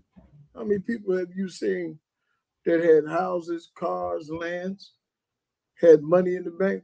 What you see them with in their casket? They got a suit on or a dress. That's all they get. Every billionaire that came through, it says, so the scam Satan, this fallen angel, is running is gold and silver. I call it shiny things. Because he knows, if you don't believe it, when you're driving down the street at night, what do you see? Do you see the store or the business that got flashing lights, or do you see the business that ain't got no flashing lights at night? Your eyes are trained to hit anything that light falls on. So what does Satan do? Satan run the same scam on us. I call it them shiny things, the silver and the gold. That's what we're attracted to. Why? That's what he used to deceive Eve in the garden. Dude, he was the first pretty Ricky. Yep. So what I'm simply saying, yeah, he was the first pretty Ricky. He showed up, and we can show you where he got all these jewels. He got jewels on his face. Well, iced out. Yeah, dude he was the man. When he showed up, that girl was like, hey, Adam is a bum. This that dude right here. Yeah. Adam running around butt naked. Ain't got no clothes on. And then this angel showed up with gold around it. The book said he had gold, he had diamonds, he had the carbuncle, he had some stones, he had a gaze, he had stones on his chest, man. I can't even pronounce unless I'm reading it. That's what she saw. That's why the book said when she saw him, the tree of the knowledge of good and evil, that he was fair to look upon, a tree to make one wise. But anyway, to make a long story short, the capitalism game that we all fell for. Big Daddy fell for it, our grandfathers and our fathers, our uncles and our cousins. That game is not backed by gold or silver. That game is backed by paper money, fiat money. So what are we doing? We live in our entire lives chasing gold and silver, and when we die, we didn't take nothing with us. Your life, your living was in vain. Think about what you're doing. We stealing from each other. We stealing, we lying, we robbing, we committing murders, we tying people up. People getting tied up. Police act like they don't know what's going on. Why would you tie somebody up? Because you're trying to find out where the money and the drugs is. Mm-hmm. So we dying over materialism. Yeah, people in America, we laugh at the brother in Africa who he got a woman, 3 goats, 2 cows, a couple chickens, and a dog, and he got a little hut. But he happy. You make 3. That ain't gonna cut it in America. Come on, man. You make $5,000-$6,000 a month, and you unhappy every day. Ain't no happiness in the pursuit of materialism. This is what's going on. So now we coming down. They found just to make a point. They found a chest full of gold coins in Jerusalem this week. But then nobody ever asked the question: what happened to the dude that put the coins in the chest? He died. So prosperity, it has its place, but you can't lose sight on the fact that you got to die one day, and you got to stand in the judgment. And we call that we call that shafat. There are 3 types of judgment. One is Dan. Dan is when the Lord is looking at your paperwork. Yeah, I bet you guys that chimed in tonight didn't expect to hear this, but you're gonna hear something tonight. Dan, there are 3 types of judgment. Dan is when the Lord is looking at your paperwork. Oh, he did this. Oh, he was this type of guy. Oh, he was an assassin. He was hiding in. Oh, he was a drive-by shooter. That's Dan. Shafat is where the Most High write your judgment out and say, hey, this is my judgment concerning this individual. And mishpat is when it's finally executed. There are 3 types of judgment throughout the script. So right now we all are going through Dan. He writing it down. What we doing? And then at some point when he get tired of you, it's gonna go shafat. That's why he gives his decree. So this man, he don't understand that you ain't gonna get away. Right. You ain't gonna get away. Yeah, and I think in today's time it's like a mix. So obviously, probably you say prosperity in itself. If that's your only goal and you ain't got no purpose and alignment, and also understand like shit, that's a tool of war. You ain't got no capital, you can't do nothing. But that's the thing. The game is the paper money that we using that they call in prosperity. A guy got let's look at professional sports. Yeah. NBA player signed a contract. He gonna get $20 million a year to bounce up, to jump from the free throw line and make everybody go blue stuff out, right? Did he ever see the 20 million? Did they bring $20 million in bags and drop it off at the spot? All he got was a general ledger entry. So he went to the bank and the journal entry said what? 20 million. Yep. You ain't never seen it, bro. Why? Because it only exists on paper. Yep. You don't believe me? If you got some money and you want to test what I said, take maybe $500 and go down to your local bank and say, I'd like to turn this in. I want $500 worth of gold. They call the police on you. They ain't got no gold in the bank. Right. Yep. Because now the name of the game now is to get them same digital currency you said, to not go and return it right back to them in cars, in clothes, in jewelry. It's to go say, bam, you know what? I want to go. I'm an NBA player. I'm going to go back to where I'm from. I'm finna buy the politicians. I'm finna build a neighborhood. I'm going to partner with some niggas and do a school. But you know what's that rapper name in I think he in Florida. What's his name? He was playing that. He was the dude with the beard, and he was singing that song. Oh, Ross. Come on, Rick Ross. You know what Ross did? Ross showed up. Rick Ross showed up in an interview with a block of gold. Everybody laughed. I didn't laugh. You know why? I said, "Boy, that boy's smarter than he looked." He was sitting there with a block of gold and silver is real money. Right. So he shows up in a YouTube piece with a block of gold worth thousands, a big old block worth at least 10, 15, and everybody else showing up with paper money. Who had no money? This guy got $100,000 in paper, but this dude got $50,000 to $100,000 in gold. Who had the real money? Rick Ross did. Oh yeah. He did something else that ain't nobody paying attention to. Boy went out and bought some land. Oh yeah. When it comes to business, he is one of the smarter ones. I gotta give Just him. look like he act like a goofy, but the dude, he ain't dumb though. Ain't no goofy. He just playing goofy. He's just playing goofy. Ain't that boy playing goofy? But some of the other cats is acting like they real guys. They goofies for real. Yeah, it's some strange times right now. So capitalism, capitalism. We were born into capitalism. Yeah, we got no choice but to survive in this. No other system. Right. So the system capitalism is what? So these Sunday preachers, most of them came out of the choir. Now, they're going to be mad when they see the interview because I have to say that. And in the choir, in the Sunday church is what? It's full of homosexuals. Yeah. So most of the Sunday preachers come out of your choir and they learn how to sing. They understand, they study the emotionalism of Black people. So they know us. So what do? Yeah. I've heard of the songwriter to the cloud. See what I'm saying? Yeah. So the whole idea behind the delivery is to get you what? Emotional. Get you riled up.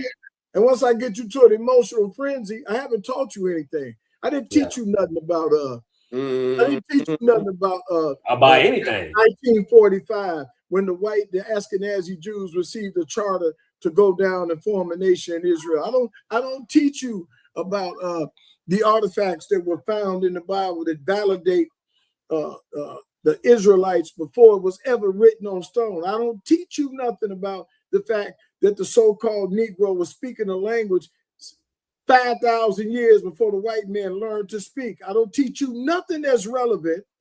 I keep you on the Mickey Mouse roller coaster. And I do that for I do that to you for 35 to 40 years. And guess what happened? You die. And then the cycle starts all over again with your children.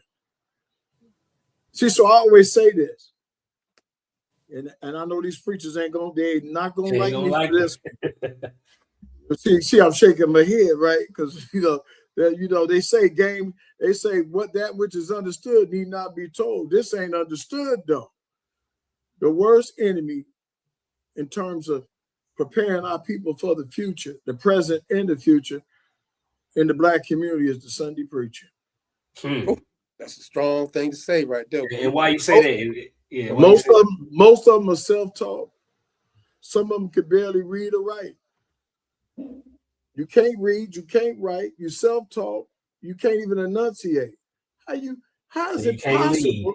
Man, think about what I'm saying. How is it possible that you lack all these basic fundamentals that a grammar school student, a middle school student has, and yet you the leader of a church congregation? Make that make sense, man. You don't. We can't say all these pastors are in that position, though, man. We know these people got to go to not all of them. That's a real good state. That's a good. We're playing devil's advocate. We can't say all. That's why they went to that theology school. Seminary. Yeah. Seminary. But seminary was set up to teach lies. I don't. And I like to issue a disclaimer. I don't mean to insult the Sunday preacher. I'm just not impressed with him. Okay, I can say I'm not impressed either. So me neither. Yeah, it could be more being, and this thing we don't know every single preacher that ever lived. You feel? Because everybody gonna tell us, well, such and such in the middle of Ohio, we don't know, buddy. I tell you what I do know for a fact. Any Sunday preacher in Chicago, if you listen to this, in the country that told that you went to church today and they told you that this was Good Friday and he rose on Easter Sunday morning, he fit the description. That's how you know right there. That's all I got to say, bro. Huh? Yeah, they use that as they filter. You go into a Black church and you see white Jesus on the wall, he fit the description.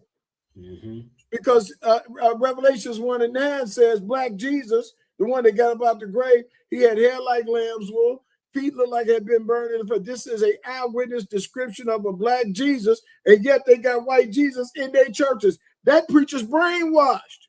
It's what's happening. So the title of the discussion was prosperity. You could be prosperous financially and be dirt broke spiritually. Why? If you ain't got no understanding, man, you are doomed. What's a man's job? Your job ain't just to make love to your wife and be a great lover and just have this. Your job is to make sure your family make it into the kingdom. See, you guys are indigenous. You guys are, the autonomous party. I've always liked coming on y'all show. I always have. Your thing is okay. We the original people. Here's our proof. Here are the books that validate us. But at the end of the day, identity will not save you. You still, after you find out, you got to go to work. If you're out there, you hear me.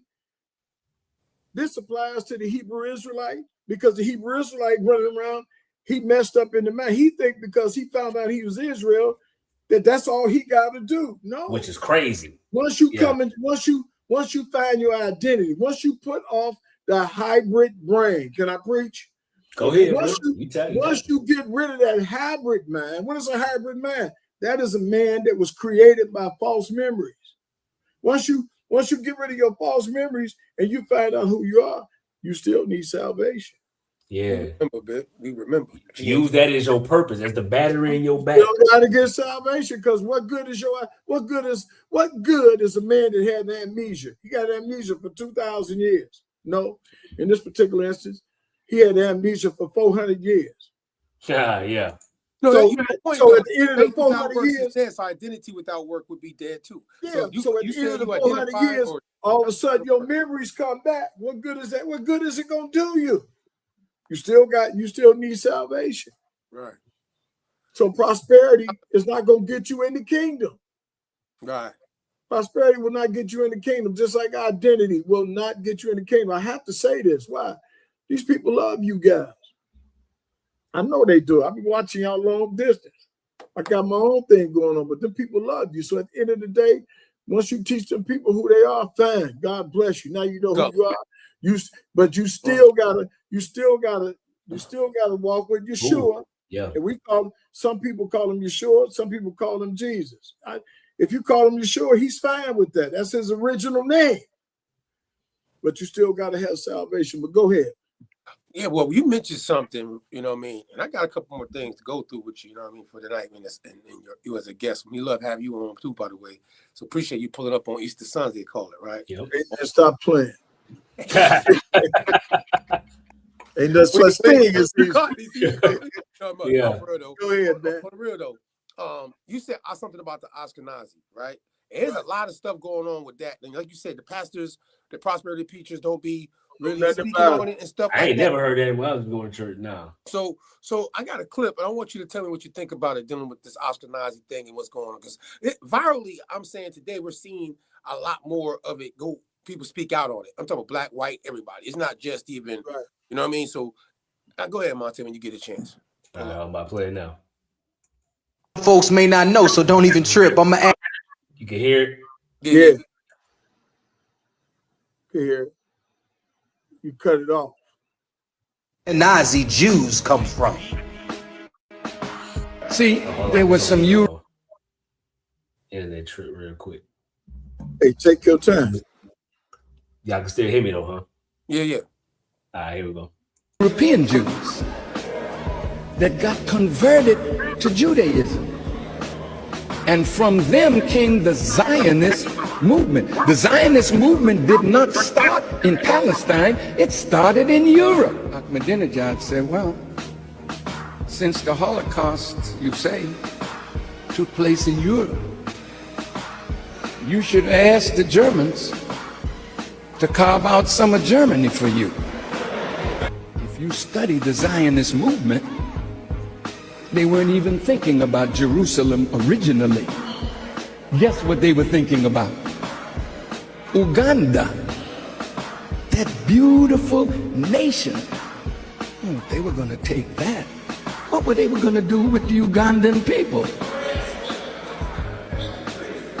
See, and because of the way they think, that your life is not as valuable as their life. So if one of them is killed, they have to kill 10, 20, 100. So Zionism was hatched in Europe. And they decided that they would fulfill the scriptures of the children of Israel. And they kept bringing Jews into Palestine until they swelled the Jewish population. And then in 1948, the newly formed United Nations, with about 10 or 12 nations, 2 were black. One was Ethiopia, and believe it or not, the other one was Haiti. And they voted to give the Jews, who were suffering under Hitler, a state in Palestine. And that started the wars with the Arab people. That's facts. What you think about that? Oh, hold on. But I want to show y'all something. Hold All on. right. Image. I want to share a screen. All right. I'm looking for it. If I can find it. Should be toward the bottom. Screen. At the bottom, I saw that. I want to see if I can find this little. Here it is. Oh, you looking for it? Okay, I got you. Now I'm gonna show y'all something. Y'all, can you see this map? Yeah, here it comes. Check that map out. Now I'm gonna blow it up just a tad. Yeah. I'll say, check this out. This map right here, you could go online and you could Google this map. It's in Northwestern University's map inventory. This map also is in is a legal document in France's map inventory, also in France and in Britain. So in 1747, Emmanuel Bowen was sent by King George and King Louis XIV to map out West Africa. When the dude got through mapping, when he created the cartographer, when he created the map, he came back and said, okay, the original name of the slave coast is what? Y'all see this? Kingdom of what? Judah. Kingdom of Judah. Now this map is dated 1747. Down here in Benin, you got Benjamin. And over here, you got the Ashanti, which are the Levites. This is the southern kingdom. The southern kingdom of Israel migrated to West Africa. These are facts. This map right here is authentic. Nobody, no white scholar will touch this. So this tells you what? When the nations got their slaves, all the nations had a port here at Judah. And they brought all the slaves in so-called, I call them captives. I don't like the word. They brought all the captives into the Middle Passage and into what? North America. This is how we know who we are. We know who we are. This map has a dating of 1747. I got another map that's dated 1727. So these white folks and the Ashkenazis, they've been knowing that you was Israel, that you Judah, since 1747, man. I'm not, you can't make this up. So as far as the Ashkenazis are concerned, who are running around the country, the world, talking about we Israel, all of a sudden the tide has turned. Carlton Tucker said, no, looked like that so-called Negro in the ghetto was Israel. That girl, what's that girl name? Candace Owens. Yeah, Owens is saying the so-called the African American is Israel. White preachers, pastors, and white scholars all over the internet all of a sudden saying them so-called Negroes, they're the real Jews. I'm not making, you can't make this up, man. And this map is authentic. Northwestern University, one of the richest universities in the Big Ten in the country, has this in their inventory. Fact check me while we talking. Oh yeah, I had a question for you. I'm glad you pulled that up. I mean, go ahead. Zoom in on it. Okay. Well, matter of Are fact, you going to stay here? Book right here you wrote. Everybody, shout out Lee Cummings. Can we see? Can you guys leave the map up or take it down? No, you can leave it up for a second if you want. Everybody see it one more See time. it? Nah, I think you took it off. Okay, hold on. Let me put it back up. All right. Remember when I first came on and I couldn't? I was Yeah, like, hey, you couldn't even. You came a long I was like, way. hey, guys, what's going on? You came a long way. Doing okay, guy? Like, yeah, what happened here? Doing just fine. Dude used to be like, hey, come on, you're like, come on, man, stop, man. You did this, man. We've been doing this for a couple months now. Get it right, buddy. Come on, man. Here man. we go. I know. Go ahead. Yeah. All right, so you have in your in the book again, for everybody that got this book or you need to go get the book, you know what I'm talking about. On page 21, I folded it, funny enough, for this conversation tonight, but see, that's how I know we're thinking on the same line of where we having a discussion about.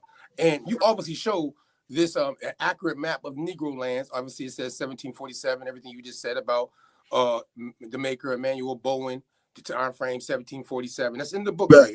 That's now, right. I found it interesting because everything you kind of said is tied to this page. Like you almost said it, almost like I was written right here. Just Hey, you know why I signed it? Because I wrote the book. Come on now. Come on now. Now that's why I was going for back. I am the book. Go ahead, though. Exactly. So on page 22, when you flip the next page, right? This page right here, right? That's the next page, right? Right after that map, you got where it says, and let's find this interesting for everybody out there. In Louisiana, shout out to my Creoles and all the folk out there out in Louisiana. You know what I'm talking about? The next page, you go to this Louisiana State University, right? Now, but wait, I gotta read into it because I gotta read into it. See, let me find the sentence to start. This means that all the Negroes that were kidnapped and sold into the Middle Passages of North America and Canada are descended from Judah, Benjamin, and Levi. These so-called scholars in North America have known this since 1747. That is the Negroes in America. Then it says, that's going to go from there to there. To see Exodus 28 to 21, and it says there is competed with the nations of Europe. The Portuguese were taking the upper hand at Judah. Northwestern University, Boston University, and Louisiana State University have in their possession documents calling the slave coast of Africa, Judah. You have a town named Judah with an A in front, figure number 1, that was in existence before Portuguese ever set foot in West Africa. Then it says, where it goes into, it says Louisiana State University, the ships that came from Judah. And it says, this is the publication from Louisiana State University titled Creole New Orleans. Then it says, Race and Americanization, edited by R. Hirsch and Joseph Logsdon. That's a Logsdon for y'all. Louisiana State University Press. And it says Baton Rouge. Sorry about that, y'all. Baton Rouge. And London. And it says on page 67 of this publication are the notes of a white slaver recalling the inventory of human beings on a cargo ship. Let's see what he writes. He writes that the 16 slave trading ships arrived from the Senegal region. 6 ships came from Judah. And they came from where? It says 6 ships came from Judah, and they landed at the mouth of Mississippi. At that time, they was calling that region what? Judah. That's why I'm correlating. Yeah. You see what I'm saying? See, so it's what's hidden in the sentence. They was calling the West Coast or the slave coast, even in their books, not just that map we showed you, but even in the books, they was calling it Judah. Right. No, as a matter of fact, I read that backwards too. I'm going down. It says on page 69 again, it states that in 1731, one ship from Judah landed 464 slaves at the mouth of Mississippi. On page 69, it states that the Company of India had a trading post at Judah, the Gulf of Benin, and there it competed with all the nations of Europe. I was reading it backwards. So all the nations was getting their captives or their slaves from where? From the kingdom of Judah, the slave coast. And it's kind of interesting because of what some people might say, and we obviously have certain, like Oscar Nas and all them kind of saying certain things, that this correlation would work out, that the Sephardic Jews, and we were saying this right before you came on, funny enough, I said it, dealing with the Inquisition of 1492, and how we know that Sephardic people from out of Iberia were kicked out of Iberia and sent into West Africa in some cases. So that's why the whole thing correlates too. And some people would say, "Oh, that's how you get that's how you get, you know what I mean? That's how you get Jews down there. You don't get them from people being there already. And that's why the coast was named that. Matter of fact, I got a source I want to show real quick. On this real quick, correlated to this. I want you to see it. I like to cover all the ground over here at the Thomas Party. People throw things at us, so I try to cover it. I'm like, I got you here, so I think you're the best person to kind of give me your feedback from what I heard other people throwing around. You know, which one you wanted? Oh, Angola? Yeah, the one that says the Jews in Angola. That's going to be still tied to that region, Central and West Africa. And the Portuguese are the ones that, obviously set up Angola.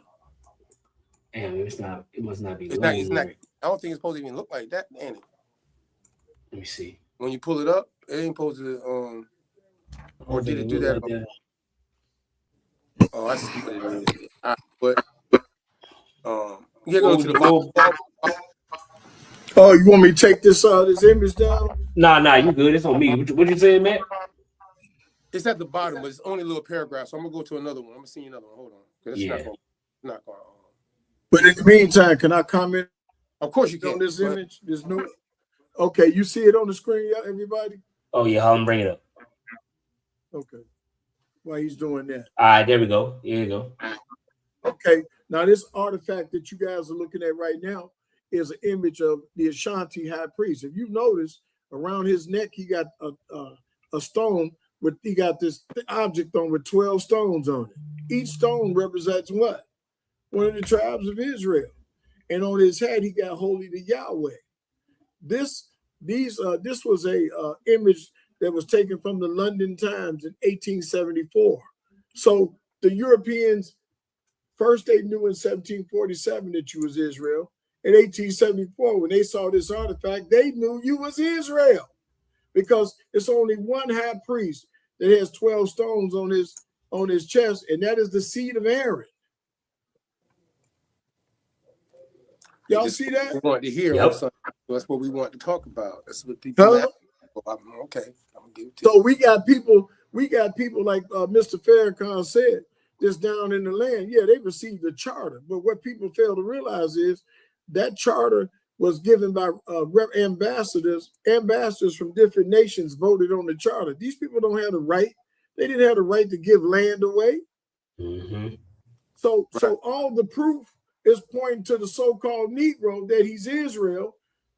But the whole idea was they've been controlling the narrative since we came into this country. Well, they've been controlling the narrative for 250 years. Yeah. These type of artifacts, they won't let will not let in the classrooms. And God forbid a Sunday preacher ain't never seen this before. What does it tell you in this picture what colony is it, what European group? These are the Ashantis. This is the British. Okay, that's had one of the guys in the stream to fact check this. This is Sir Morton Henry Stanley. Okay. He was a war correspondent, and he took this picture of this the seed of Aaron, the Levite, with the 12 stones on his chest. There's got to be some Hebrews out there that know what they're looking at. Right. Ain't no other high priest. What the Lord told Israel, told Aaron to put 12 stones on his chest, each stone from one of the tribes. Count them stones. It's 12. This ain't no game, man. This is real. Well, I mean, shit. Go ahead when you're ready. If it's ready now. No, go ahead. Do your thing. Oh yeah, I got you. Yeah, I got you. Hold on. That was a good pull, though. I'm gonna have to look into that more. I ain't gonna lie. It's my first time hearing about Sir. And all that. Yeah. Right here though. This is what we hear about people talking about sometime, and this is the angle that we have to cover. Obviously, knowing that people were expelled out of Iberia, which is Portugal, Spain area, and went into West Africa. But as you're showing right now, that there was already people that would be subscribed to the tribal backgrounds of Judah already being in West Africa. And that's what we want to get clarity about in certain cases. So this right here, can you make that a little bit bigger, Monte? Yep, hold on.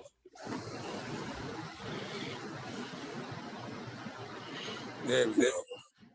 All right, so you talking about the map, or you just trying to go down and read? I just want to read down so they can look at the what we already know is Angola. So some people obviously right here, it says recorded history of Jews in Angola stretches from the Middle Ages to modern times.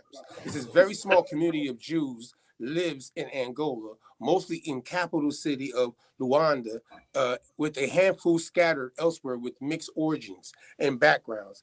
There are also a number of transitionary Israeli business people living in Angola, and that's more current time. For y'all didn't know, Biden was getting ready to get them a bag, but Angola is a country in the southwestern Africa. From the 15th century, Portuguese colonists began trading there, and the settlement was established at that place called Luanda, I would say. That's how I pronounce it. It says during the 16th century, Portugal annexed territories in the region which were ruled as a colony. From 1655, and Angola was incorporated as an overseas province of Portugal in 1951. So after the Angolian War, we know that's how we know Angola becomes independence in Africa. But prior to that, its history is obviously tied to the Portuguese in origin. And this is where the Sephardic Jews come into play because of the Portuguese Inquisition, where it says some historians have noted the presence of Sephardic Jews in Portuguese West Africa by researching records from the Portuguese Inquisition relating to the New World. These show that there was a significant Sephardic presence in Angola and the Guinea-Bissau trading posts, and that Portuguese settlements were crucial in the development of the crypto-Jewish diaspora across the Atlantic region. See what I'm saying? So some historians claim that Pablo Diaz de Novias, 1510 to 1589, a grandson of Bartholomew Diaz, was a Jewish, probably meaning crypto-Jewish or a converso or some sort. So colonizer who became a Lord Proprietor of Angola in 1571, who brought Jewish Aristans to Luanda, where a so-called clandestine rabbi was conducting service in a secret Luanda synagogue. By the late 18th century, more Jews arrived and community was functioning in Dondo. So what you think about that? You know what I'm saying? Because Angola was already being called a region of that area. What's the timeline for your article? Well, I don't have no argument. I know timeline for your article. Oh, article, excuse me. It's going from, obviously, the Portuguese Inquisition starts in 1497. Okay, now check this out. So now the white man is saying that the black Jews got down to West Africa in 1497. That's what he's saying, right? Trying to say basically based off the Inquisition. That's basically what he's saying, right? Right. Yep. Now, what if I'm going to show you that they were down there as early as 30 AD? Okay, go ahead. If you don't mind. Yeah, that's what I want to show. I want to show you something else. I'm going to show you that we was down there in 30 AD, and it was recorded that that the Jews was in. I'm going to show you this map right here, and then I'm going to go to Acts, and I want to read from the apostle, the historian, the apostle Peter. He going to tell you something, but because these cats went to seminary and they don't have the artifacts that I possess, they are blind men teaching the gospel. We was in Africa as early as 30 AD. Now watch this. It says, I'm not going to read all this. Acts, the 2nd chapter, the 1st verse. And when the day of Pentecost was fully come, they were all with one accord in one place. And verse 5, there were dwelling at Jerusalem Jews, Yahudaim Jews, devout men out of every nation under Shem-im, heaven. Now check this out. Where was these Jews? Where did they come from? Verse 9. Now I'm not going to read that. I'm going to read verse 10. Phrygia, Pamphylia, in Egypt, and in the parts of Libya about Cyrene. So Peter said that the brothers that came up on the day of Pentecost came out of Libya. Well, let's see. Now this map right here is the map of Herodotus, and it has a carbon date of 450 BC. That's 450 BC. So let's look and see what Africa was called. Here is Europe up here. Y'all see it? Yeah. Europe was called Europa. I heard the creep talking the other day, Zelensky, and they still call it Europa in Europe to this day. Down here we have Asia. Y'all see it? ASIA, Asia. That's the second continent, right? Right. Yep. And right over here is Libya. There was no continent called Africa. So Peter said in verse 9, to everybody that's out there, you know, white folks been saying Africa ain't in the Bible. No, because at that time it wasn't called Africa. I always try to tell people this. It was called what? It was called Libya. Huh? Look, you can't come out of Africa. I keep trying to tell them the word is being played on us. Because even if people, even if you say you're out of Africa, you can't say out of Africa like you just proved. They didn't. There's no such thing until in your Bible situation. Right. In your Bible, Africa was called Libya as late as, and I can show you another map, like 30 AD or 26 AD, and it was still called Libya. So when you see the word Libya in your Bible, that is the ancient name of Africa, and it proves what? Peter told you on the day of Pentecost in 30 AD that the Jews came up out of what? Out of Libya/Africa. Wow, what is Africa? Africa is the name of a Roman general by the name of Scipio Africanus. Yeah, he defeated Hannibal at the Battle of Carthage, and they named it after that Roman general Scipio Africanus. So they called Carthage Africanus, and the name spread throughout all of Libya, and it became known as Africa. That is a Roman name, like you said. But I just want to focus. There were only 3 continents known to the apostles at this time: Europe, Asia, and Libya. And Peter said the Jews came up out of Libya, which is modern Africa. That's cold, man. Yep. Well, so they said they give the date of 1450 AD, but we give a date of 450 BC, and I could bring it all the way down to 30 AD. This shows you what? That we was in Africa, what they call in Africa, back in the BC era, not the AD era. We've always been. This ain't no Bible study. I can show you where the prophet Jeremiah was kidnapped and taken down into Egypt, which is in Africa. That's not why we're here today. I don't even know why we're here today. I forgot. Hey, you in Chicago? You hear what is right now? I forgot, bro. Huh? No, I said, hey, you here for a reason. You just answered something I think people really want answers to. Man, You know look, man, that was what people want answers to for real, because like right now, people running around confused in recent time about, oh, we African Americans, Pan-African. You're not a Roman. That You're word not ain't even. Yeah. Man, listen here. If all black folk, you go to church, you see that with the name. So y'all gonna go call yourself now Libyan Americans. But the thing is, you got to understand, all of y'all that's under the sound of our voice, you got to understand what's taking place right now. Pay attention to the internet. All of a sudden, the white scholar is saying that the so-called Negro is Israel. Why is he doing that? Because they want to get ahead of the stampede, because they want to remain the teacher. They're not our teachers, but they put it in our minds.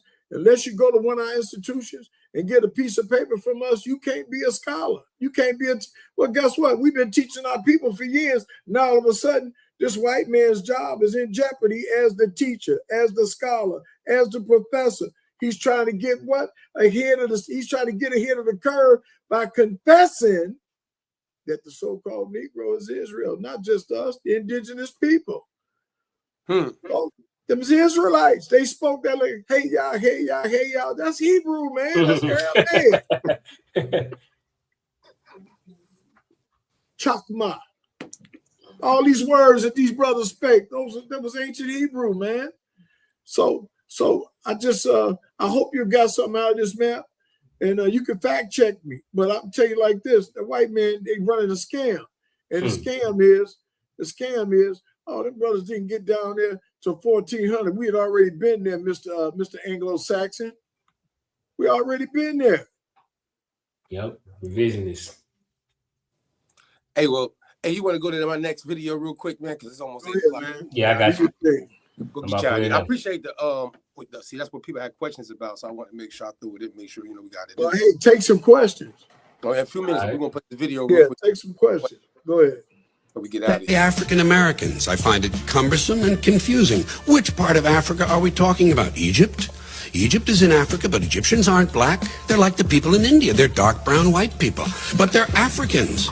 So why wouldn't an Egyptian citizen who becomes an Egyptian who becomes a U.S. citizen be called an African American? The same would apply to South Africa. Suppose a white racist from South Africa becomes an American citizen. Couldn't he call himself an African American? If for no other reason than just to bother black people. And what about a black person born in South Africa who becomes an American citizen? Is he an African American or is he a South African American? Or is he simply a South African American African American? Bunch of madness. Hey, but this is what we've been talking about. Huh? Crazy. Like, we didn't plan that. Like, what you just showed kind of just showed how what he just said, how that goes to that. That's why I'm like, this is how, but let's go back to the subject, prosperity. This is how prosperity is killing our people. So what are we doing today? We're not talking about getting gold and silver. What are we doing? We educating the people. So which is greater, gold or silver or wisdom? I ask this question all the time. Wisdom, you know why? You can get some gold and silver and lose it. But if you got wisdom, you can get it back. Hey, I make the money don't make me, is what we like to say. You know what I'm saying? Money, man, the love of money, you end up in the penitentiary, man. It ain't even worth it. It's not worth it. Bible says the love of money, men have covered it after they pierced themselves through with many sorrows. The penitentiary is full of them brothers, man. Hey, I mean, that's why I think this whole thing is crazy. But, you know, right now, I'm in Florida, for instance, right? And I don't know if you heard about what our governor did, DeSantis, right? All right, so a mayor down on South Beach, right, down there, like somewhere in Miami. I think it's might not be South Beach, but it's Miami, one of the uppity joints. But he put out a thing dealing with Israel today, the state of Israel today, and basically, if you do hate speech against these people, they can lock you. I mean, put something like, they're trying to lock you up type shit. No, they can't. That's your Constitution. That's a violation of the First Amendment. I think, like, how do you even do something? How you, like, based off crazy. DeSantis is a Mexican. That's He's crazy. a Mexican backing. You know why, man? They get paid to back these. It's that money. It's that these power. Ashkenazis. See, that's a different kind of prosperity they're using, huh? What the scam is this? You got to see the scam for what it is. When they pulled the stunt, and when I say when they pulled the caper, there was no television. Television wasn't invented until like 1950, 1952. That's what the old timers tell me. Right. So when they pulled the caper, 1945 through 48, there was no television. And they controlled all the artifacts. They controlled all the media. So when we cut the television set on, the Jew was a white man. When we cut the TV set on, the black Arabian, who's Arab or Arba, his name means evening, like the evening at night. This guy, the white Arab, don't even look like his name. Arab means evening in Hebrew. Check it out, fact check me. And so he don't even look like his name. He got down around 1550 during the Ottoman Turk Empire. When the Ottoman Turks overran Arabia, they deported all the black Arabians and put white Turks. That's why the folk are white. Those are all white Turks in Arabia. Y'all didn't know that. So if you're going to run a scam, you got to make sure everybody in the region look the same. So they made the whole area white, and then they on the American slave plantation, they painted Jesus white. All the prophets and the apostles. We woke up. I can remember as a shorty trying to visualize a white Jesus in my mind while I was praying, man. I was trying to get that white Jesus face in mind. I'm praying to white Jesus. I never forget it. And I remember the first, and I'm walking around with a Bible from the time that I came into the world. I had a little baby Bible. I'm 2 years old, walking around a baby Bible. Until I became a full, and I never read Revelations. I read, he got hair like what? I said, Afro? Jesus? Is he Afro? He look like it's been burned in a furnace. Solomon, a black man. I'm black but comely. I said, oh man, the fix is in. So what you guys have to do is you gotta do your due diligence, man. I know some of y'all mad about what was said about them preachers, but I told you the truth, huh? Yeah. Well, hey, let's see anybody that's watching that right now live before we get out of here tonight. Anybody have any questions in the chat? Holler at us, for the next few minutes before we get out of here. Shout out to Lee Cummings that pulled up on us. We put also his bookstore link in the chat to anybody that wants to get it. Appreciate that. Make sure y'all go out there and get them. Obviously this book right here, and the whole series, by the way. You know what I mean? But that's why we like him as a guest. We can ask some questions. He don't dodge no smoke. That's why I gotta give you credit for, Lee. You don't dodge no smoke. You know what I'm talking about? You gotta you're a straight person. If this is your profession, you got to be about the life. And a lot of these guys that's doing these debates, they're not qualified. They get beat down by the That's a fact. They getting told, they making it look bad. Like, bro, you can't be. Man, you ain't ready. If you ain't ready, bro. Sit down, man. You man, come on, call me. I'll take your place. Yeah, it's looking crazy. And some of these man, they getting beat down, man. I'm talking about the white scholars are crushing the brothers, man, online. Like, hey, wait a minute. And they coming with real facts. Yeah.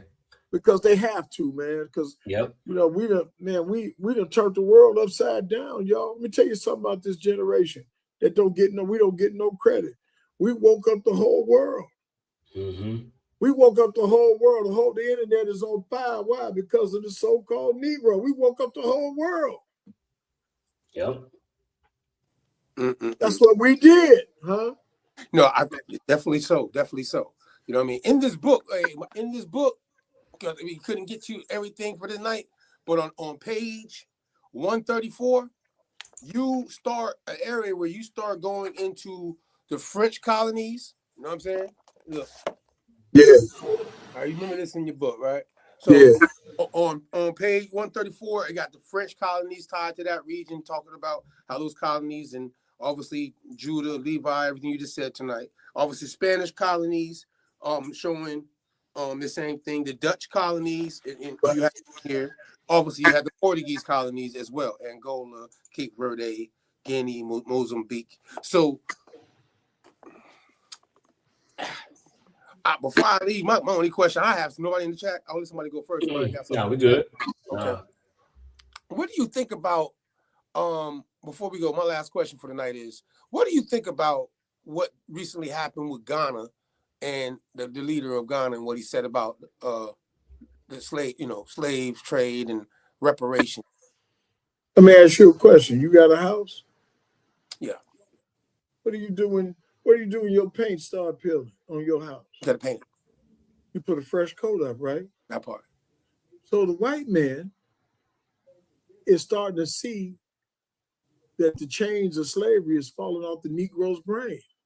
So what is he doing? Every time you turn around, now it's a fresh. They put the fresh coat. Did y'all catch that? They putting that fresh coat of paint on you. Everything here go Trump, the slave trade coming out of his mouth. All these white folks are talking about the slave trade. Why? It is a fresh coat of paint. We shook it off. They said, "Hey, them Negroes done shook off the brainwash." We got to put that fresh coat of paint on. So they bringing up the subject. Now the narrative has changed to what? The slave trade. And we know for a fact that the Negroes in the North were never slaves. The indigenous people were never slaves. So what did the white man do? He took two histories. The history of the slave in the South, the history of the free Negro in the North, merged them together and taught our children and taught us that all Negroes were former slaves that came from the South. That's a lie. Mm-hmm. One last thing. Benjamin Franklin said in 1751, somebody get that article, paragraph 24, Library of Congress, digital library, Library of Congress. Benjamin Franklin said in 1751, Germany was swarthy. All of America was swarthy. So that means what? Ain't no such thing as a white Indian or a red Indian. He said all of America was swarthy. France, Spain, Italy, Sweden, Russia, and Germany. Swarthy in 1751 means black. Benjamin Franklin said all the nations was black. Where am I going with this? That means the slave master.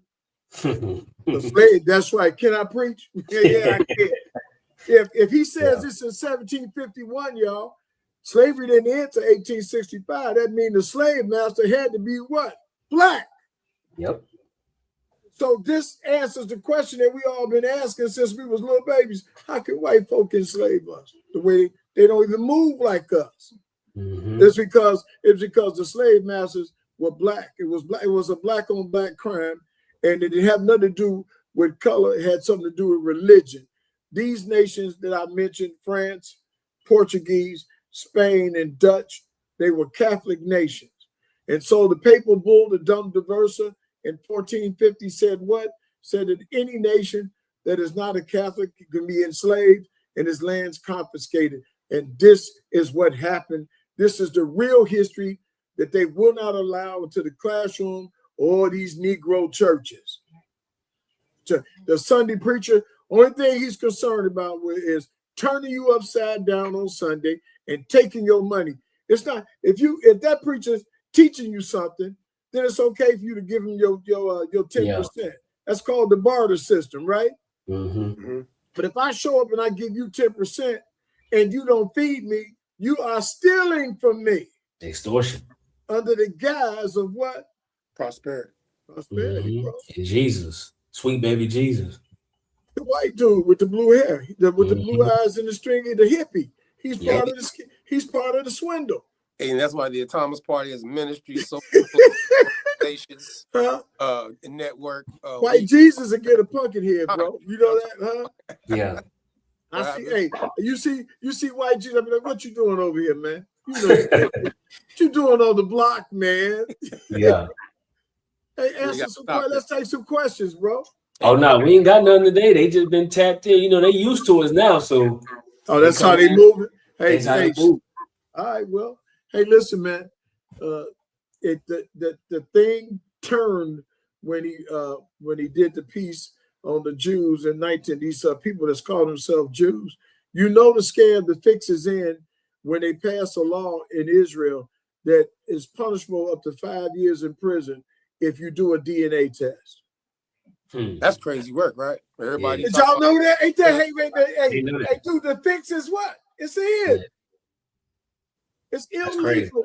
It's illegal for an Ashkenazi or a Sephardic Jew. By the way, 92% of all Jews in the world, white Jews, are Ashkenazi. They are descended from Japhet, the 10th chapter of Genesis. Read your Bible.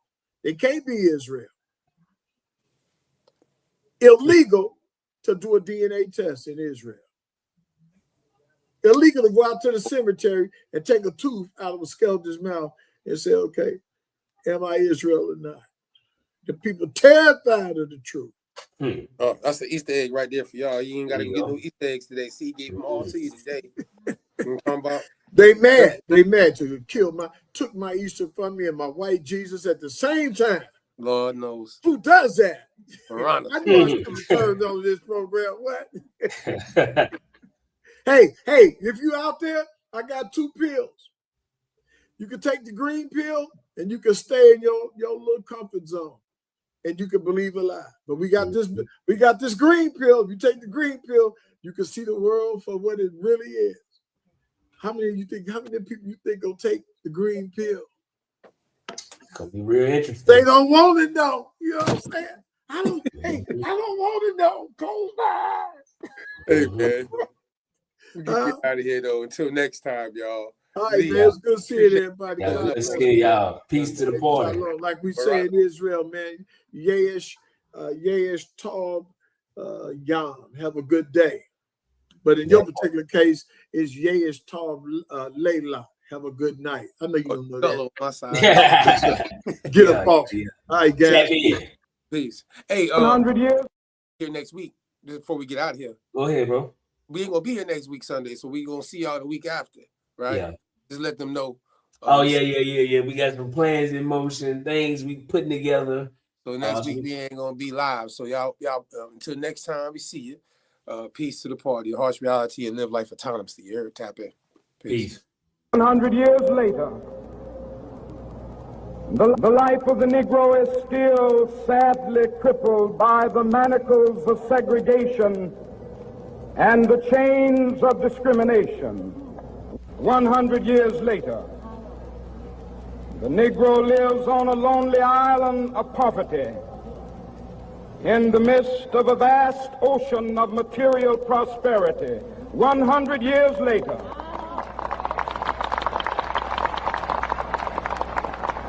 the Negro is still languished in the corners of American society and finds himself in exile in his own land.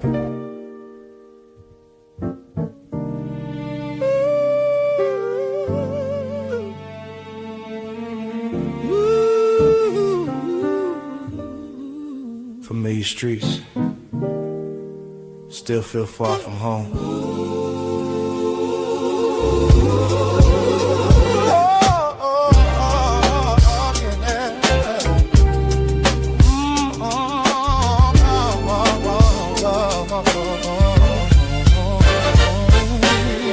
Born where the ground know my name, still asking permission to stand.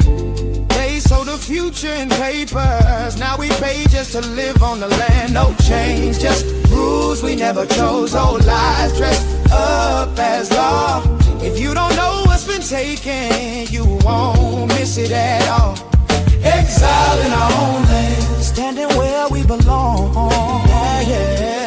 They convinced us this ain't our country. Now we've been here moving wrong. Exiled in our own land, roots deep, still feel alone. Taught us how to survive here. Never taught this was home. Hell came tied with a leash. Every favor had a fee. They call it progress, call it order. I call it quiet captivity. If the game was set before us before we learned the rules, you don't blame the player for losing when the table's rigged to choose. No border still confined. They erased us with education, left us searching our own mind.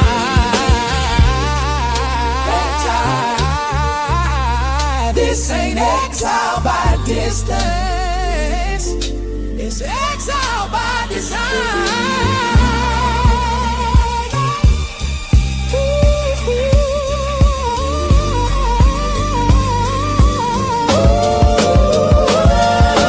They don't have to move you if they move the truth.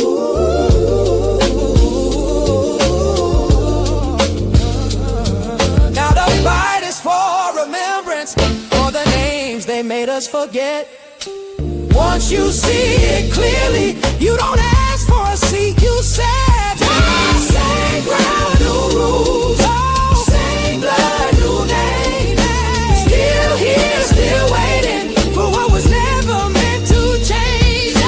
Still here, still waiting, same blood, still waiting for what was never. Exiled in our own land, but the fog lifting slow. They can't keep what we remember. They can't hold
they painted pictures wide.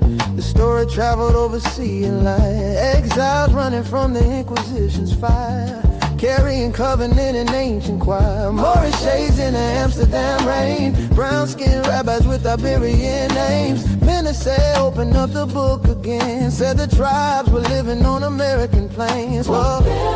Copper sons, tawny daughters, walked this land before the borders. Everybody knew the signs, everybody felt the line. We were in the land, we were written in the sand. From the islands to the Carolinas, same blood, same fire, same promise inside us. If they cover up the truth, still the truth gon' rise again. Hidden Hebrew in the land, you can hear it in the wind. Cromwell reading Hope of Israel, saw the prophets in the stories we tell. Said the nations on this copper ground look like Spain's Jews when the sun went down. Puritan eyes saw a mirror too, Old Testament ways in the native crew. Drums like songs, smoke like prayer, memories speaking through the sun-kissed air. We ain't new to this land, we been here from the start. we ain't strangers to the Lord. Heaven branded on the heart. Hidden Hebrew in the land, we were written in the sand. From the islands to the Carolinas, same blood, same fire, same promise inside us. If they cover up the truth, still the truth gon' rise again. Hidden Hebrew in the land, you can hear it in the wind.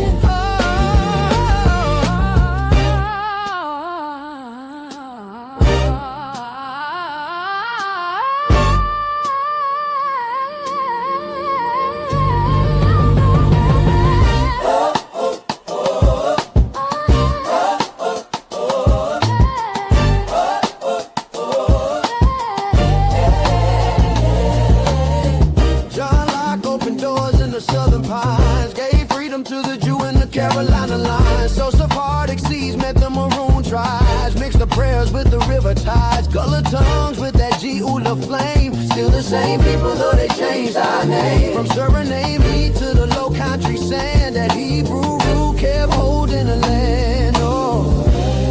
They try to bury what we carry, try to hide it in the maps, but the drums remember stories that the textbooks won't unwrap. Lift your voice, let the truth run free. We the ones they said we couldn't be. Every exile finds their shore. We've been home forever, and Hebrew in the land. We were written in the sand. From the islands to the Carolinas, same blood, same fire, same promise inside us. Truth don't break and truth don't bend. Spirit knows its way back in. Hidden Hebrew in the land, Let the choir say amen.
Am I feeling